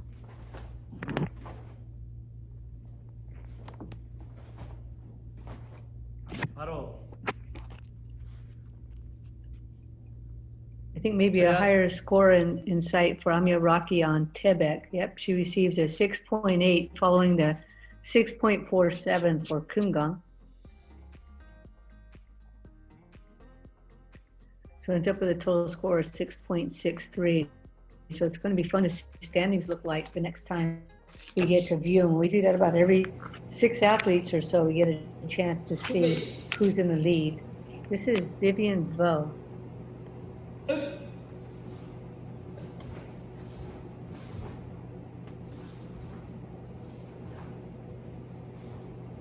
We've seen some of Vivian's teammates competing throughout the Summer of Poomsae. I like the Hogus there on the back row of the Wave Masters. Yeah, a little intimidation to go with that Poomsae.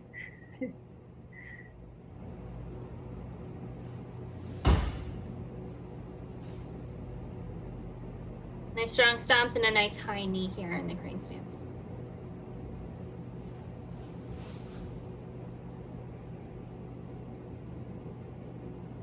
Little hesitation there on the pull-up, but very controlled and no bobbles.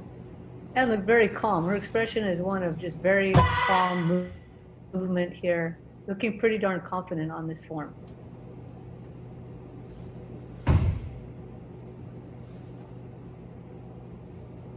Yeah, we don't normally think about our facial expressions, but I'm pretty sure when I do Kumgang, my facial expression is intense and concentrating. But she had a very nice calm demeanor and made it look quite easy. So really great job to Vivian Vo. She gets a 6.77. And we have a bunch of athletes in this scoring range right here, mid to high 6s. So it's going to be a race for those top 8 spots. So Vivian is athlete number 18 in this division of 35. Right, so we're just about halfway through here, and we do have those top 3 scores right now sitting at 7.43 and 7.52. But the rest of the 5 are pretty open. It's going to be a fight. Vivian here fighting for it. Those are some really great side kicks, good flow, and nice high front kicks as well. So I do expect this to be a nice high score for Vivian compared to her Kumgang. Yeah, we have other athletes flirting with the 3rd and 4th place around 7.12, 7.17 in that range there. So anything's possible still. Vivian ends up with a 7.03, so boosting her score quite a bit in that second Poomsae and ending with a 6.9 in this semifinal round. So here's our leaders here. We have Tiffany Gale with 7.52, followed by Piper Kindle and Allison Chun, still in the 2nd and 3rd place slots. So did you catch that 8th place cutoff, Miyako? 7.03. Okay, so here's Giovanna Giesler looking to get over 7.03 or maybe boost herself into 1st place with a score of over 7.52.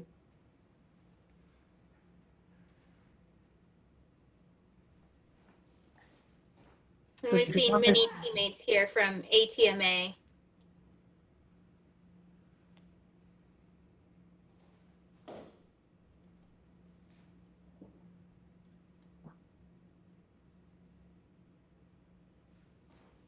fighting for that crane stance for the last second. I know I've been there many, many times. I was there just last week when I was practicing kumgang, but held on to it and got into that horse stance. I think she could open up those mountain blocks just a little bit more, a little higher, a little wider, really just show the presence, take up space on the mat.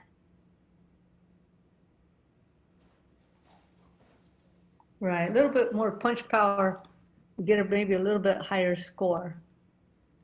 Sometimes we do things to stay safe and stay balanced, but we need to maybe put a little bit more into it in the power area. She received a score of 6.27 for kumgang.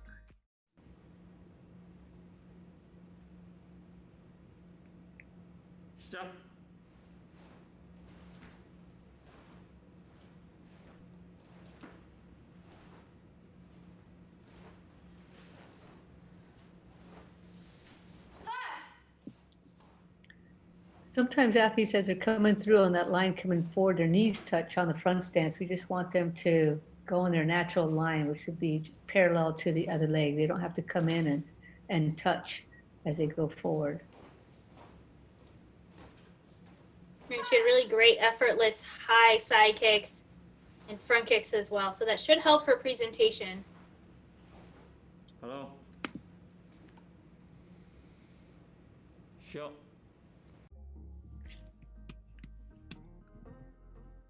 And she gets a 6.33. So she definitely took some accuracy hits, but I think kicking overall helped her, and her total score comes to a 6.28. Some things to clean up, but Giovanna, good job, and you have a lot of potential.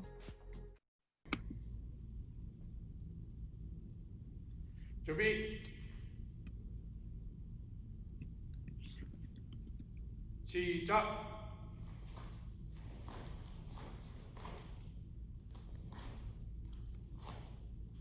This is Anna Teo from Tulsa, Oklahoma, trains at Golden Dragon Taekwondo under Master Hwan Soo Seo.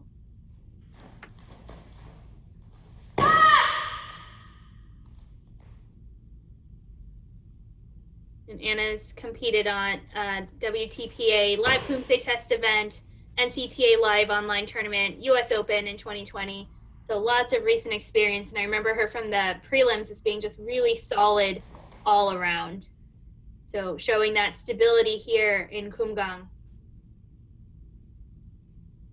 Her knee's pointed out just by an inch or so. You really want that knee to go straight towards the camera. But, you know, that's the only thing I see because everything else is so solid.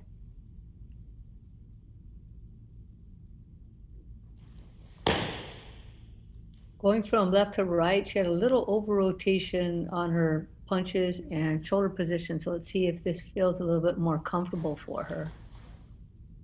And just a tad as well. So just maybe some cleanup, but definitely helps to have that online experience with those prior events. You know, that's a good time to test out your setting. 7.0 for Anna Teo on her first Poomsae. There's so much involved that's different than an actual face-to-face event. So it's nice that she had all that experience coming into this one.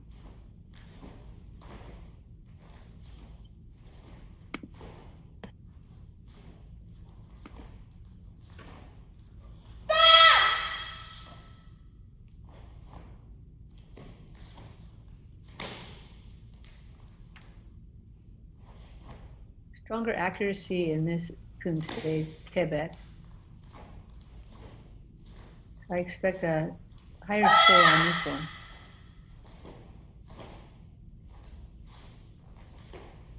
Much more comfortable tempo for her here. Yeah, really fighting to keep those heels on the ground in transitions. Did a good job barely coming up. And I liked the forward lean on the kicks as well. 7.03, I think that she did really good. This is a little bit lower than I was expecting on accuracy, at least. Yeah, a little bit of a boost from her first score of 7.0. So she ends up with a 7.02. And you mentioned that the cut was at 7.03, I think, to make top 8 at this point. This is Seo Kim from Team K. Seo-yeon Park. Oh, did I say Kim? I meant Park.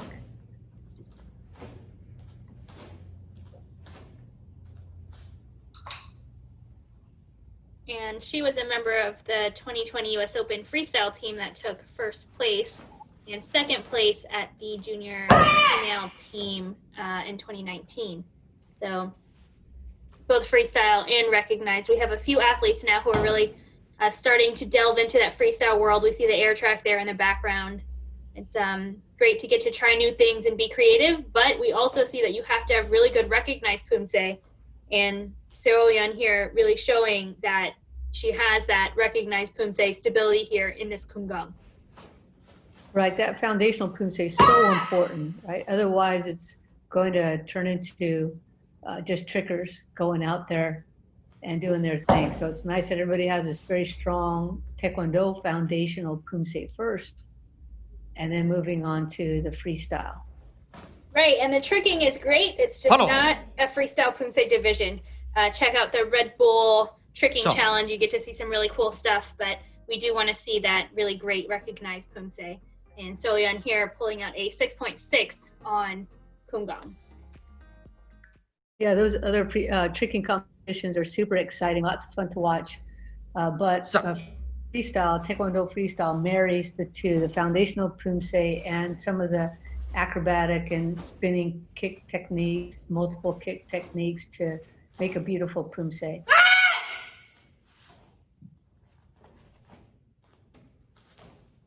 Nice reach there on that left side kick. Let's see how the right one does. Equally high and extended.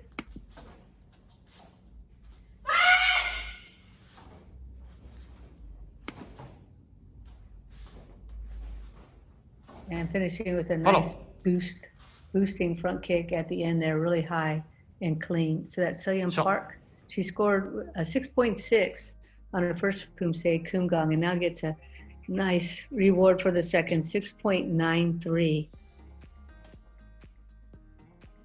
She'll finish up with a 6.77.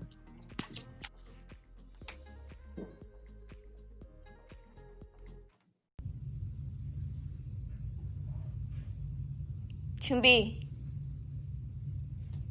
Up next, we have Charlene Duong from California. She trains in the Bay Area with Team AM and Coach An Hui and Long Nguyen.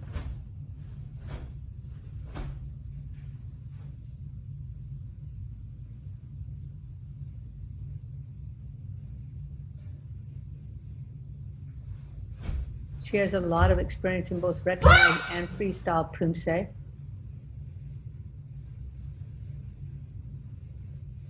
And has nice low grounded stances here. High knee.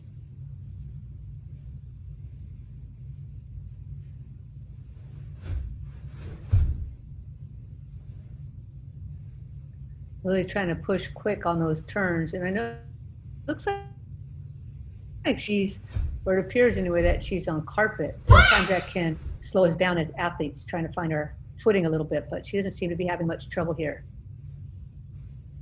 Yeah, I hope that's carpet and not concrete, because that would be quite painful on Kumgang. Although we did see her teammate Kelsey Ha do a Kumgang, I think, on cement outside. So dedicated athletes here pulling out really great forms. Yes, sometimes we must suffer for our passion. And there's Charlene Duong there getting a 7.27, great score for Kumgang. Yep, that puts her into 4th place for now. And I know she has some great kicks, so I expect a nice high score for Tebek as well.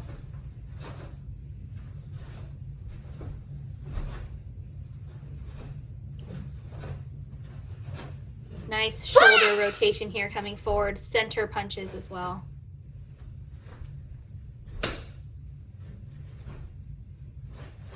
Like the back stance and the front stance, just a tad wide, but really nice extension on the front kick. And some of these stances just a little bit on the wide side. Easy to do when you're training on carpet or a different surface. You know, we're so used to mats guiding us, but when we don't have them there, sometimes it's a little more difficult.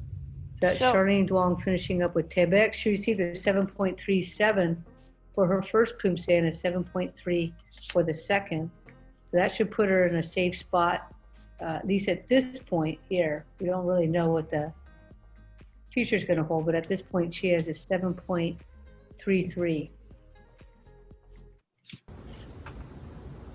And our line in the sand was at a 7.03. So for now, safe. This is Yuan Zhang.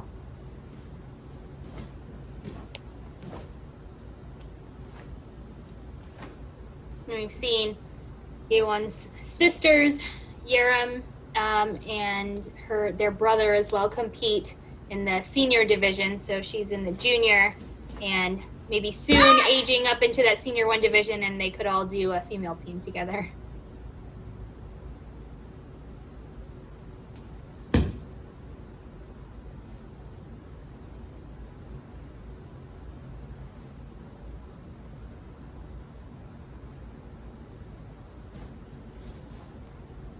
Looks like she has really long legs. I think she could open up those horse stances just a little bit more. And if she could just sink a little lower, it looks like her thigh is parallel, but it also looks like she's standing tall. I think she's just a very tall athlete. Right, agreed. I think she could drop down a little bit more. Get that gravity a little bit lower toward the ground. She would come up a little bit on the turn. And then this wrist, always kind of turning right at the last second. Maybe turn that a little sooner as it passes the face. Yeah, it's always a challenge for tall athletes to drop down in a horse stance that fits their body, but that's something that definitely she can get through a lot of practice. 7.3, nice high score for Kumgang.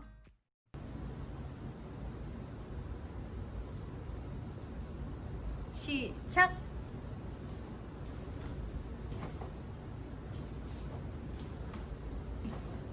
Wow, really high, nice extended front kicks.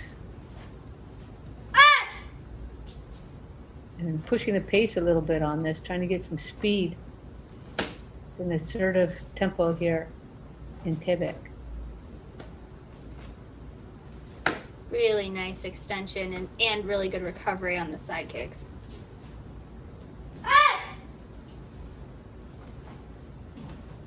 Wow. Really good job by Yuan Zhang on Quebec. She received a 7.3 on Kumgang. I'm expecting another high score for Quebec.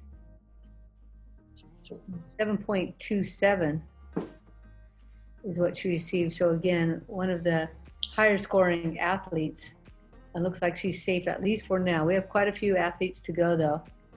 So if all of them score higher than that 7.28, then who knows what's going to happen. But we have a number 24 athlete here, Destiny Mudarse, and we're going all the way to athlete number 35 in this junior black belt semifinal round.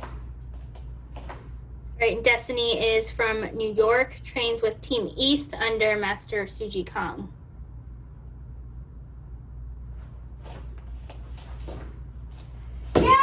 Over rotating just a little bit on those punches out of the spin. Body just kept turning a little bit, so she's punching past her body, but really pushing the tempo and the speed, just trying to show some dynamicism here. Yeah, really going for it on those turns.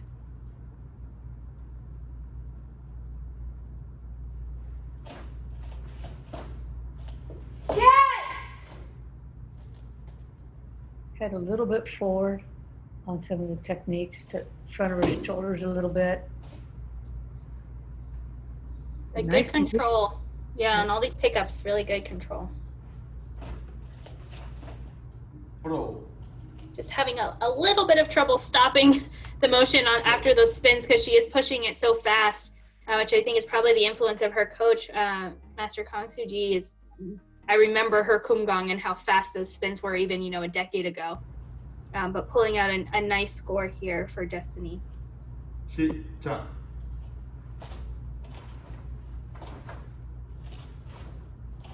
Little up and down head motion here that needs to be tamed a bit, but otherwise strong start for Quebec.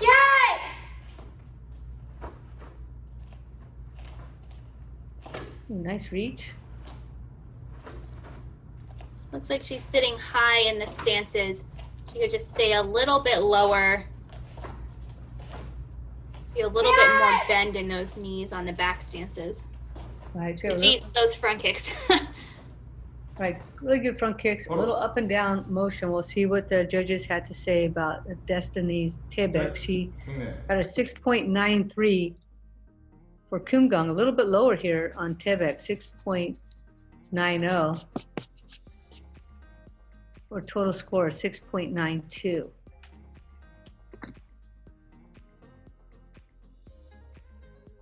And here are the standings with Tiffany Jia in first place, followed by Piper Kindle, Allison Chong, and Charlene Duong.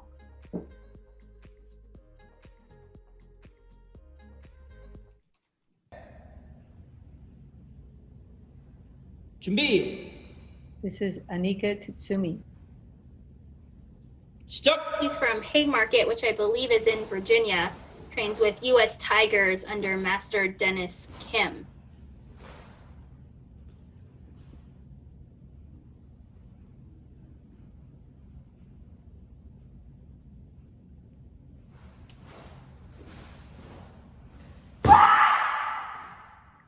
There are quite a few horse dances in this form. So the athletes are trying to be consistent in the size and the height of all of them.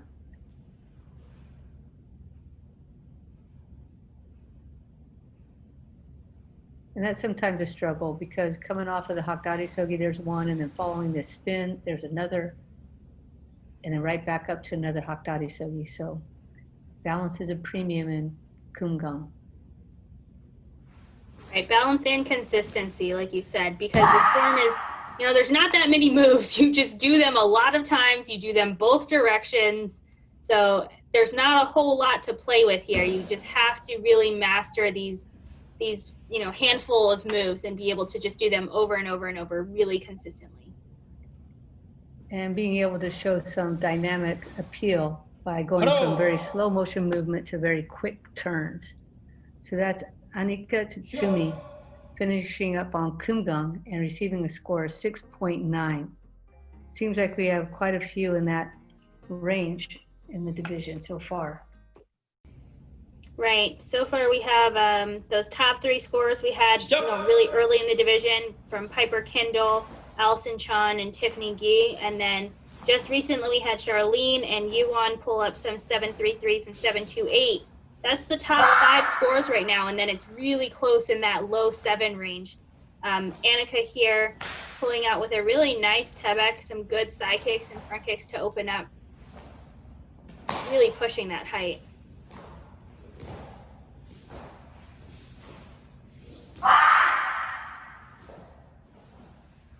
So a lot of viewers might think, well, why are the scores kind of in that mid 6, high 6 range? Why are they so low in a semifinal round? And there's a one-word answer for that, and it is Kumgang. Kumgang is the killer. 6.8 for Anika Tsutsumi's Tibek. 6.85 to finish up. You know, sometimes when we have choreo or another Poomsae with a lot of kicking technique, we can boost up that presentation score. But with Kumgang, you're just trying to hold down the accuracy errors and hope that you can highlight your dynamic speed. This is Rebecca Ponte.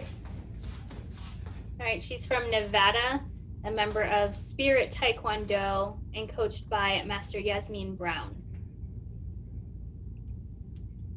And I believe that Rebecca just recently moved to the US from the Philippines, so this is one of her first competitions in a US tournament.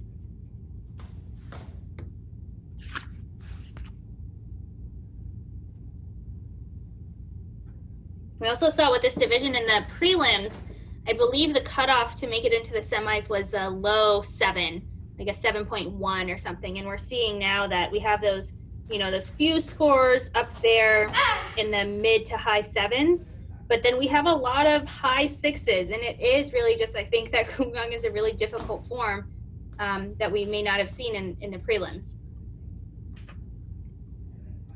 Right, here's Rebecca trying to finish up with good balance, Kumgang. So she came up a little bit high to finish up, to make sure that she finished with balance. She finishes with a 6.3.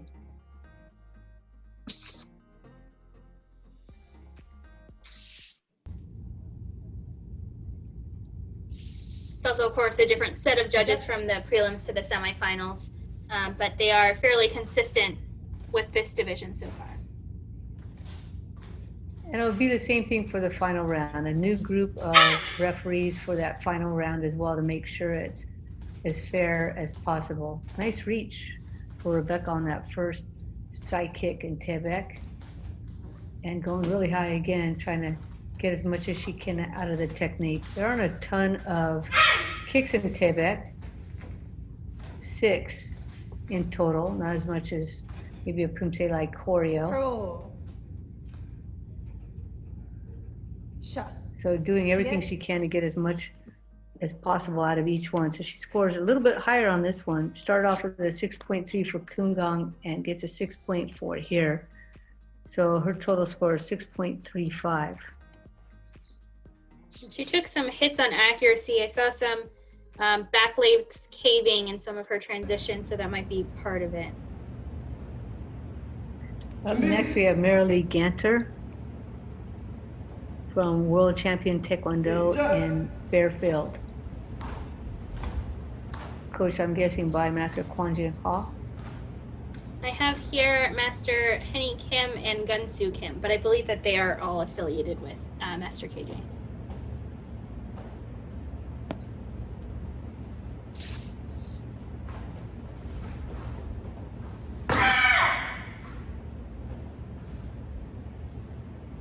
Nice volume of motion going into that mountain walk. I was thinking the same thing. All of her techniques so far, she's really trying to push out the volume. But in the correct pathway. So it's not extraneous, it's just a really nice path and good finishing position.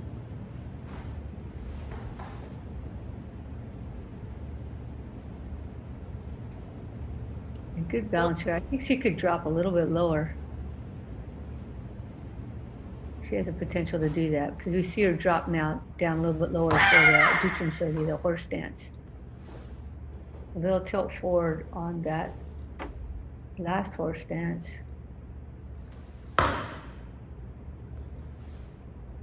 She is pausing a little bit longer than the other athletes in this division, but it gives it a really clean look. So as long as the judges don't mind that different rhythm and tempo, which I don't think they should, I like how clean this is. Because she does have a good contrast into the faster parts when she does go into them. Yeah, her horse stance looks similar to her coach master, KJ Ha. She gets a 6.83 for that. And it's right alongside many other athletes at about that same scoring range.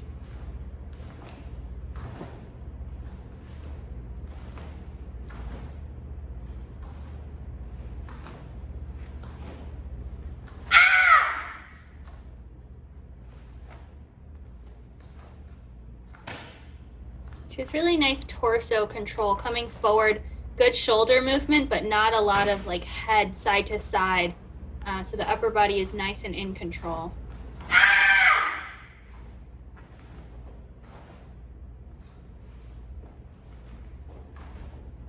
She might take a few accuracy hits in this Poomsae where she targeted some of the technique, their ending spot, but gets another big score, 7.1. So quite a bit higher than her first score for Kumgang, a 6.83. So she ends up with a 6.97.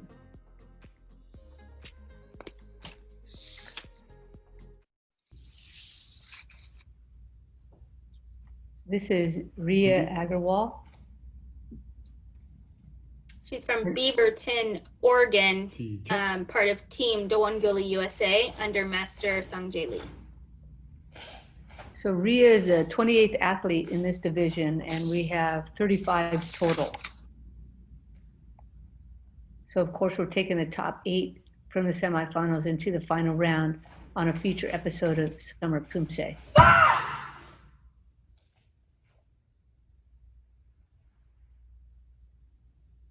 This is a really great episode to watch if you're working on Kumgang. You have several different athletes to choose from, to model yourself from. And of course, you can see the standings in a few minutes and see which ones have scored the highest, and really just click on their technique and be able to see like, oh yeah, this is this is how it's done. This is the tempo, this is the rhythm, this is the accuracy for Kumgang.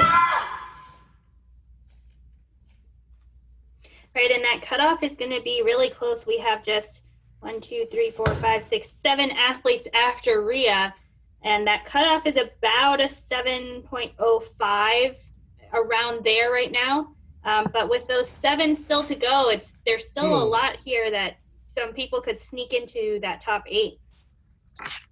Sure. So this is Rhea Agrawal. She just finished up Kumgang and receives a 6.77.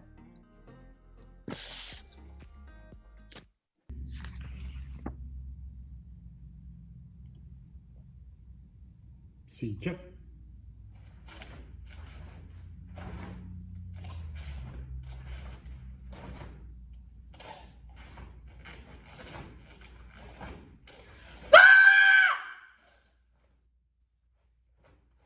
Yeah, this is a new form for many of the juniors, it being their highest Poomsae that they have to do in competition. So there's still some accuracy issues that they're working through, the little details about where each of the techniques need to land. So some of the punches we'll see a little bit low with some of the athletes. We'll see some of their parry or their blocking movement coming forward a little bit off. Sure. So maybe a little bit of time spent with her coach is going to pay off. She received a 6.93 for that Tebek, a higher score than the Kumgang, which was 6.77. So Rhea's total score ends up at 6.85.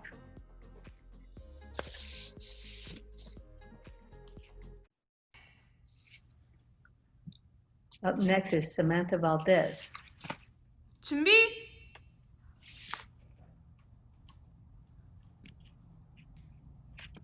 Samantha is from 시작! El Cerrito, trains with TG Taekwondo Team Kim Bo-hyun by Master Kim.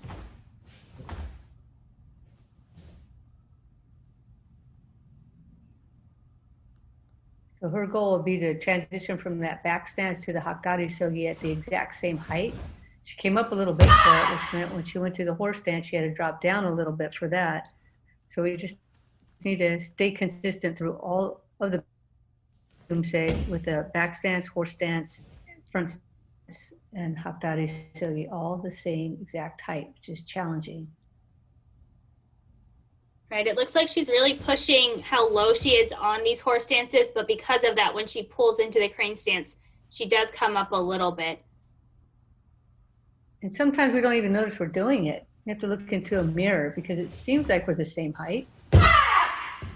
Right, it feels like your quads are burning. Yeah. And then somebody gives you the bad news, you're like, what? How did that happen? So back up again. It's just a matter of like an inch or two. But it seems like you're at the same height of the horse stance, but you can see clearly she drops down for that one. That doesn't mean it's going to impact what the referees have to say. So let's see how she scores. That was Samantha Valdez finishing up with Kumgang. A whole lot, 7.43. That's a really good score. Yeah, especially for Kumgang. We have seen most Tebeks go up in score. 시작. Right, so let's see if she can boost this one up. Maybe she'll move herself into first place. She spun so fast in Kumgang, her bun fell out. I don't know how many miles per hour you have to go to have that happen. Do you know, Miyako? Do you have any little evidence there? A 7.43 score speed. A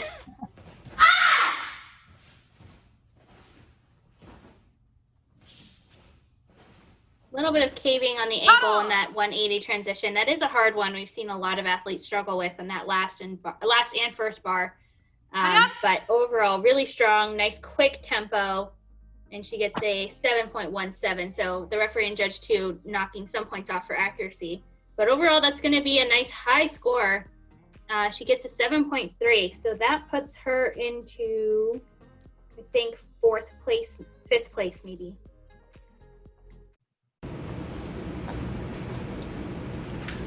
준비. And And this is Tiara Flotildas Stop. from ATMA.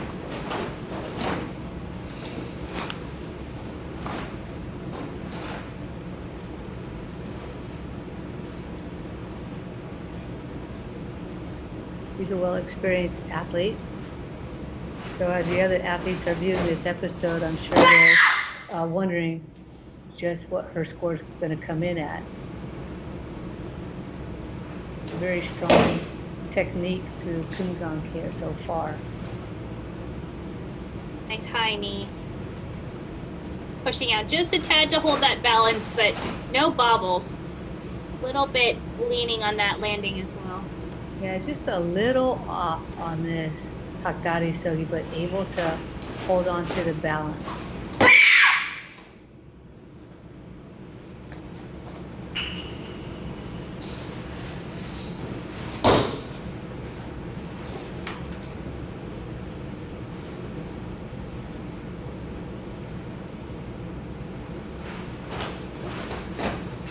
Pro. Nice strong finish for Chiara Flotildas in Kumgang. Sure. And her score comes in at a nice strong 7.3. So that's going to shake up a little bit, those top 8. So let's see if she can hold on or even get higher with Stop. Tibet.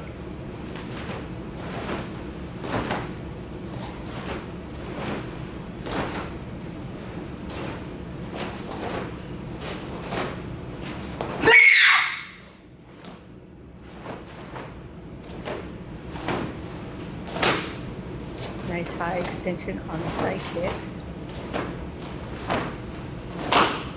Left one a little higher than the right, a little bit more comfortable on that first one.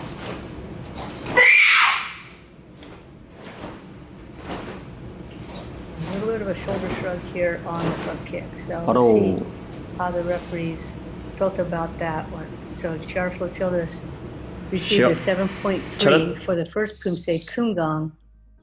And then for the second, just a little lower, 7.27. So she's going to be up there. Her total score is coming.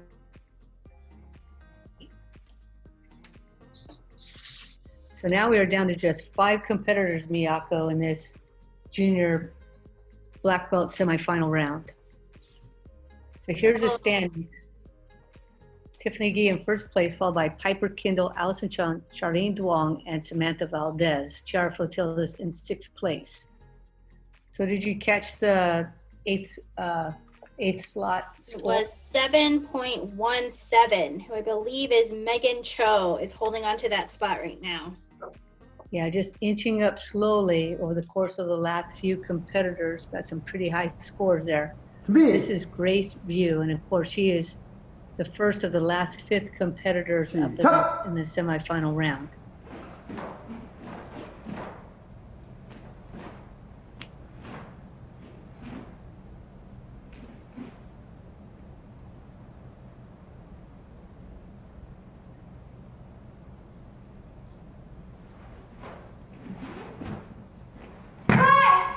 She looks nice and calm as she goes through Kumgang. Sometimes we see a little tension on athletes' faces or in their upper body because they're trying so hard to hold on. But in her case, just a really calm expression. We have those picture frames that are level there, creating that horizontal line. So we see she is coming up just a couple inches here on this crane stance again, and then sinking down on the spin. But it's just, a difference of like 2 or 3 inches. It's really not that much. And especially as you're doing the spins and you're moving, it's really hard to keep track of it. But it just is a little bit more obvious when you have those lines in the background behind you.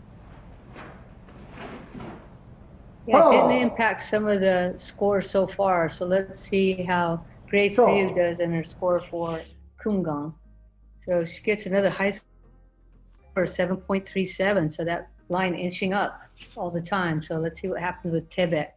Many of the athletes have been able to get a higher score with Tibet. So let's see if that's the case for Grace.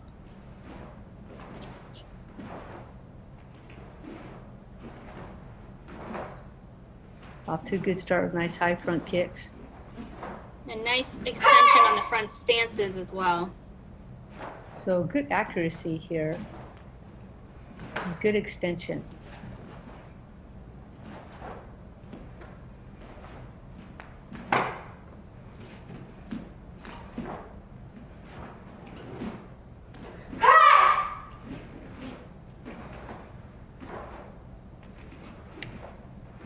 She's a really nice extension on that front kick. And then she tries to really reach out with the extension of the front stance to help match.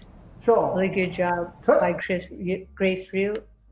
And she receives an even higher score, as we mentioned before. She has a 7.37 for the first Poomsae and a 7.4 for the second. And that is definitely going to put her in a good position with a total score of 7.38.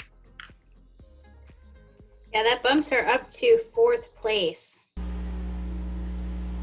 And up next, we have Megan Lee from Eagle Taekwondo in Southern California, coached by Master Jung Jin.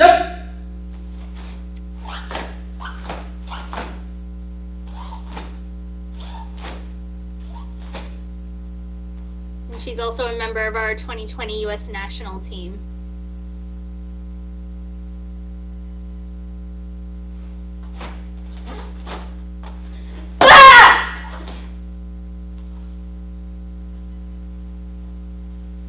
Showing good composure so far, nice strength on that stomp. Another one right there with a clean finish. That clean finish is really important on Kumgang. Could pull that high block up just a little bit higher so it's over her head instead of in line with the hairline. Should be a fist above the head.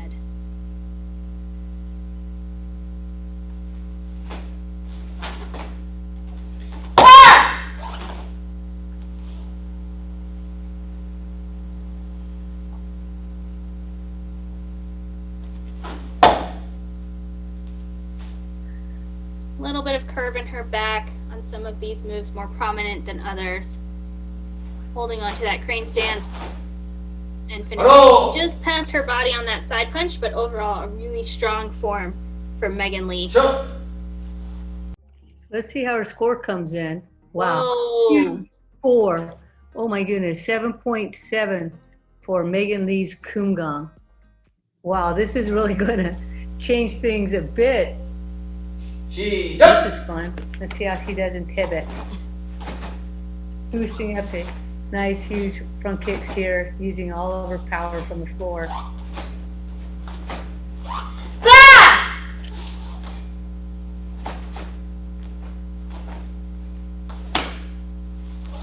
Nice alignment and extension off of her side kicks. Nice strong pivot. Right, very good control coming out of the side kicks into the longest front stance after those side kicks. She could extend them out. They're just, it's a little bit short for her, but everything else, like the side kicks, the front kicks, good power, good push from the hips, just extending those front stances a little bit longer. Yep, they were for sure a little bit abbreviated, but guess what? 7.77 for the Tavik, so they like everything else. Got some huge 4.5s in presentation there, so ends up with a total score of 7.73, which I am pretty darn sure considering that is place. By far the highest score. Our highest score before that was a 7.52, so jumping up by 0.2 with just 3 more to go. But here comes her teammate, Erica So, also from Eagles Taekwondo in California, here to fight Megan for that top spot in the finals. Yeah, anything can happen here. This division is full of talented young junior athletes. And the door is wide open for another huge score.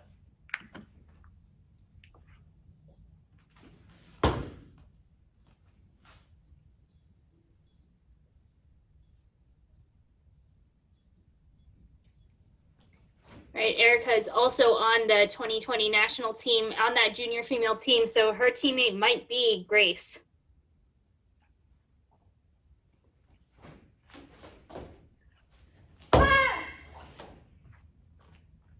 Maybe not quite as strong, but very clean, very steady.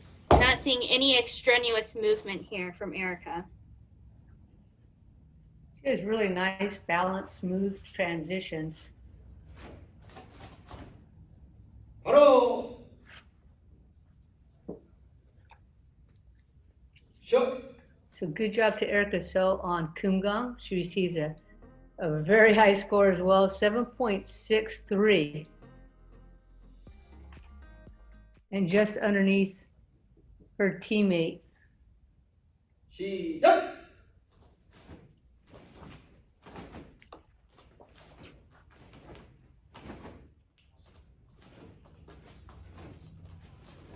Really nice shoulder rotation here coming forward.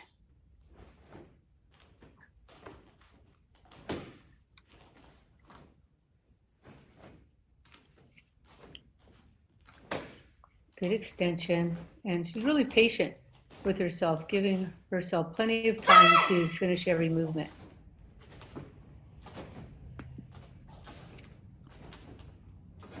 And really nice transitions, especially on that front stance to front stance. No heel lift at all. Sure. So Erica So gets a 7.57 for Tebet. Combine that with her score of 7.63 for Kumgang, and she ends up with a huge 7.6.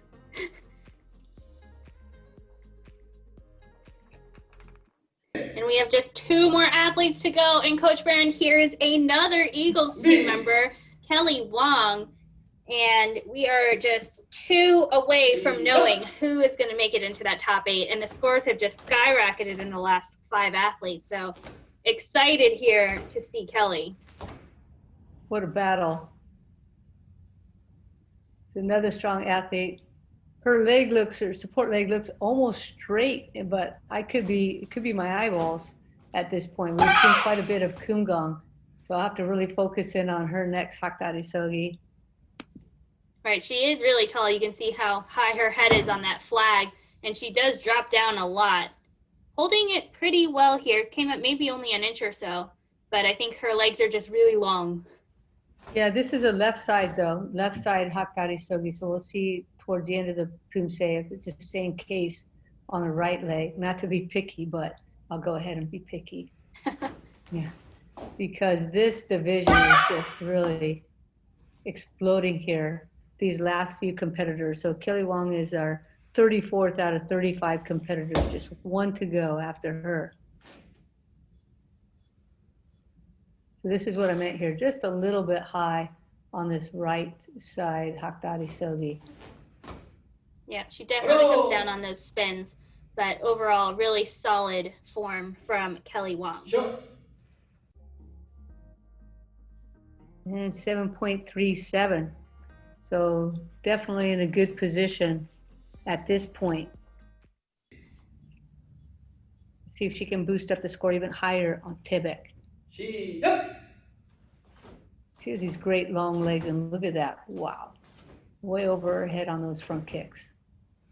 There's a little bit of forward head motion on the front kicks, but legs coming very easily up and good forward flow. A little bit of a balance check there on that 270 spin. I did not even notice her head moving on that front kick because I was looking to see how high she was going to extend it. And that went way, way up, just like these side kicks. So just watch these extend up here. Really nice. Oh, I see what you mean right there. That little head bump. Huh? Mm-hmm. Yeah. But like you said, her ankle is at her eye level. Like her foot is just so high. Yeah, that happened. That little head bump, a little bit more clear on the left side. 7.23 for Kelly Wong on Tebet. So she gets a total score of 7.3. That's going to be close. Our cutoff is somewhere around that 728, 730, 733. I'm not quite sure where it's going to finish up. And here's our last athlete of the division. This is Victoria Sue.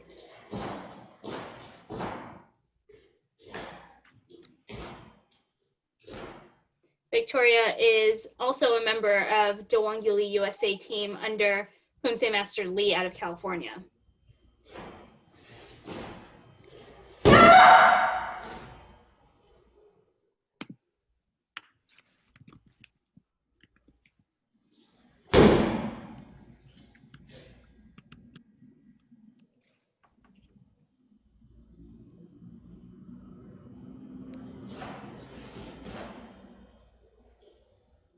that forearm punch, not quite straight. It should be parallel to the ground. Now it looks like her fist is angled just slightly down. It might mostly be the uniform, but it is something to keep in mind.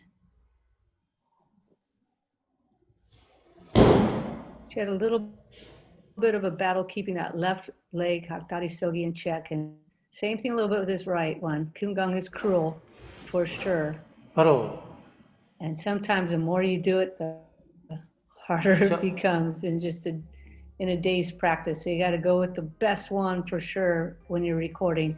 7.0 for Victoria Sue on Kumgang.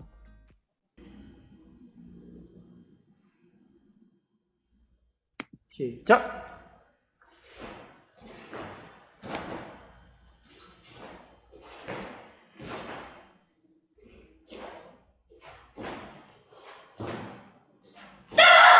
Really opening up the shoulders there, coming forward. Again, a little slight bobble check. Really make sure to focus on that 270 rotation into the side kick bar. But she really is extending these front stances after the side kick, which we don't see much of.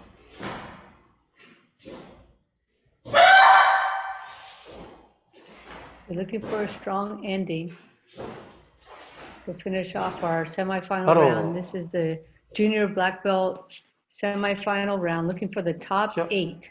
So those standings will come up just after Victoria's score. She received a huge score, 7.47. Wow. Oh my goodness, that follows up her 7.0 for Kumgang. So she wraps it up with a 7.23. And is that enough, Miyako? I don't think so. I think we're at about a 7.3. Yep, 7.30, and it's a tie there. Samantha Valdez just sneaks out that 8th place spot, but Megan Lee, Erica, Tiffany taking those first 3 spots.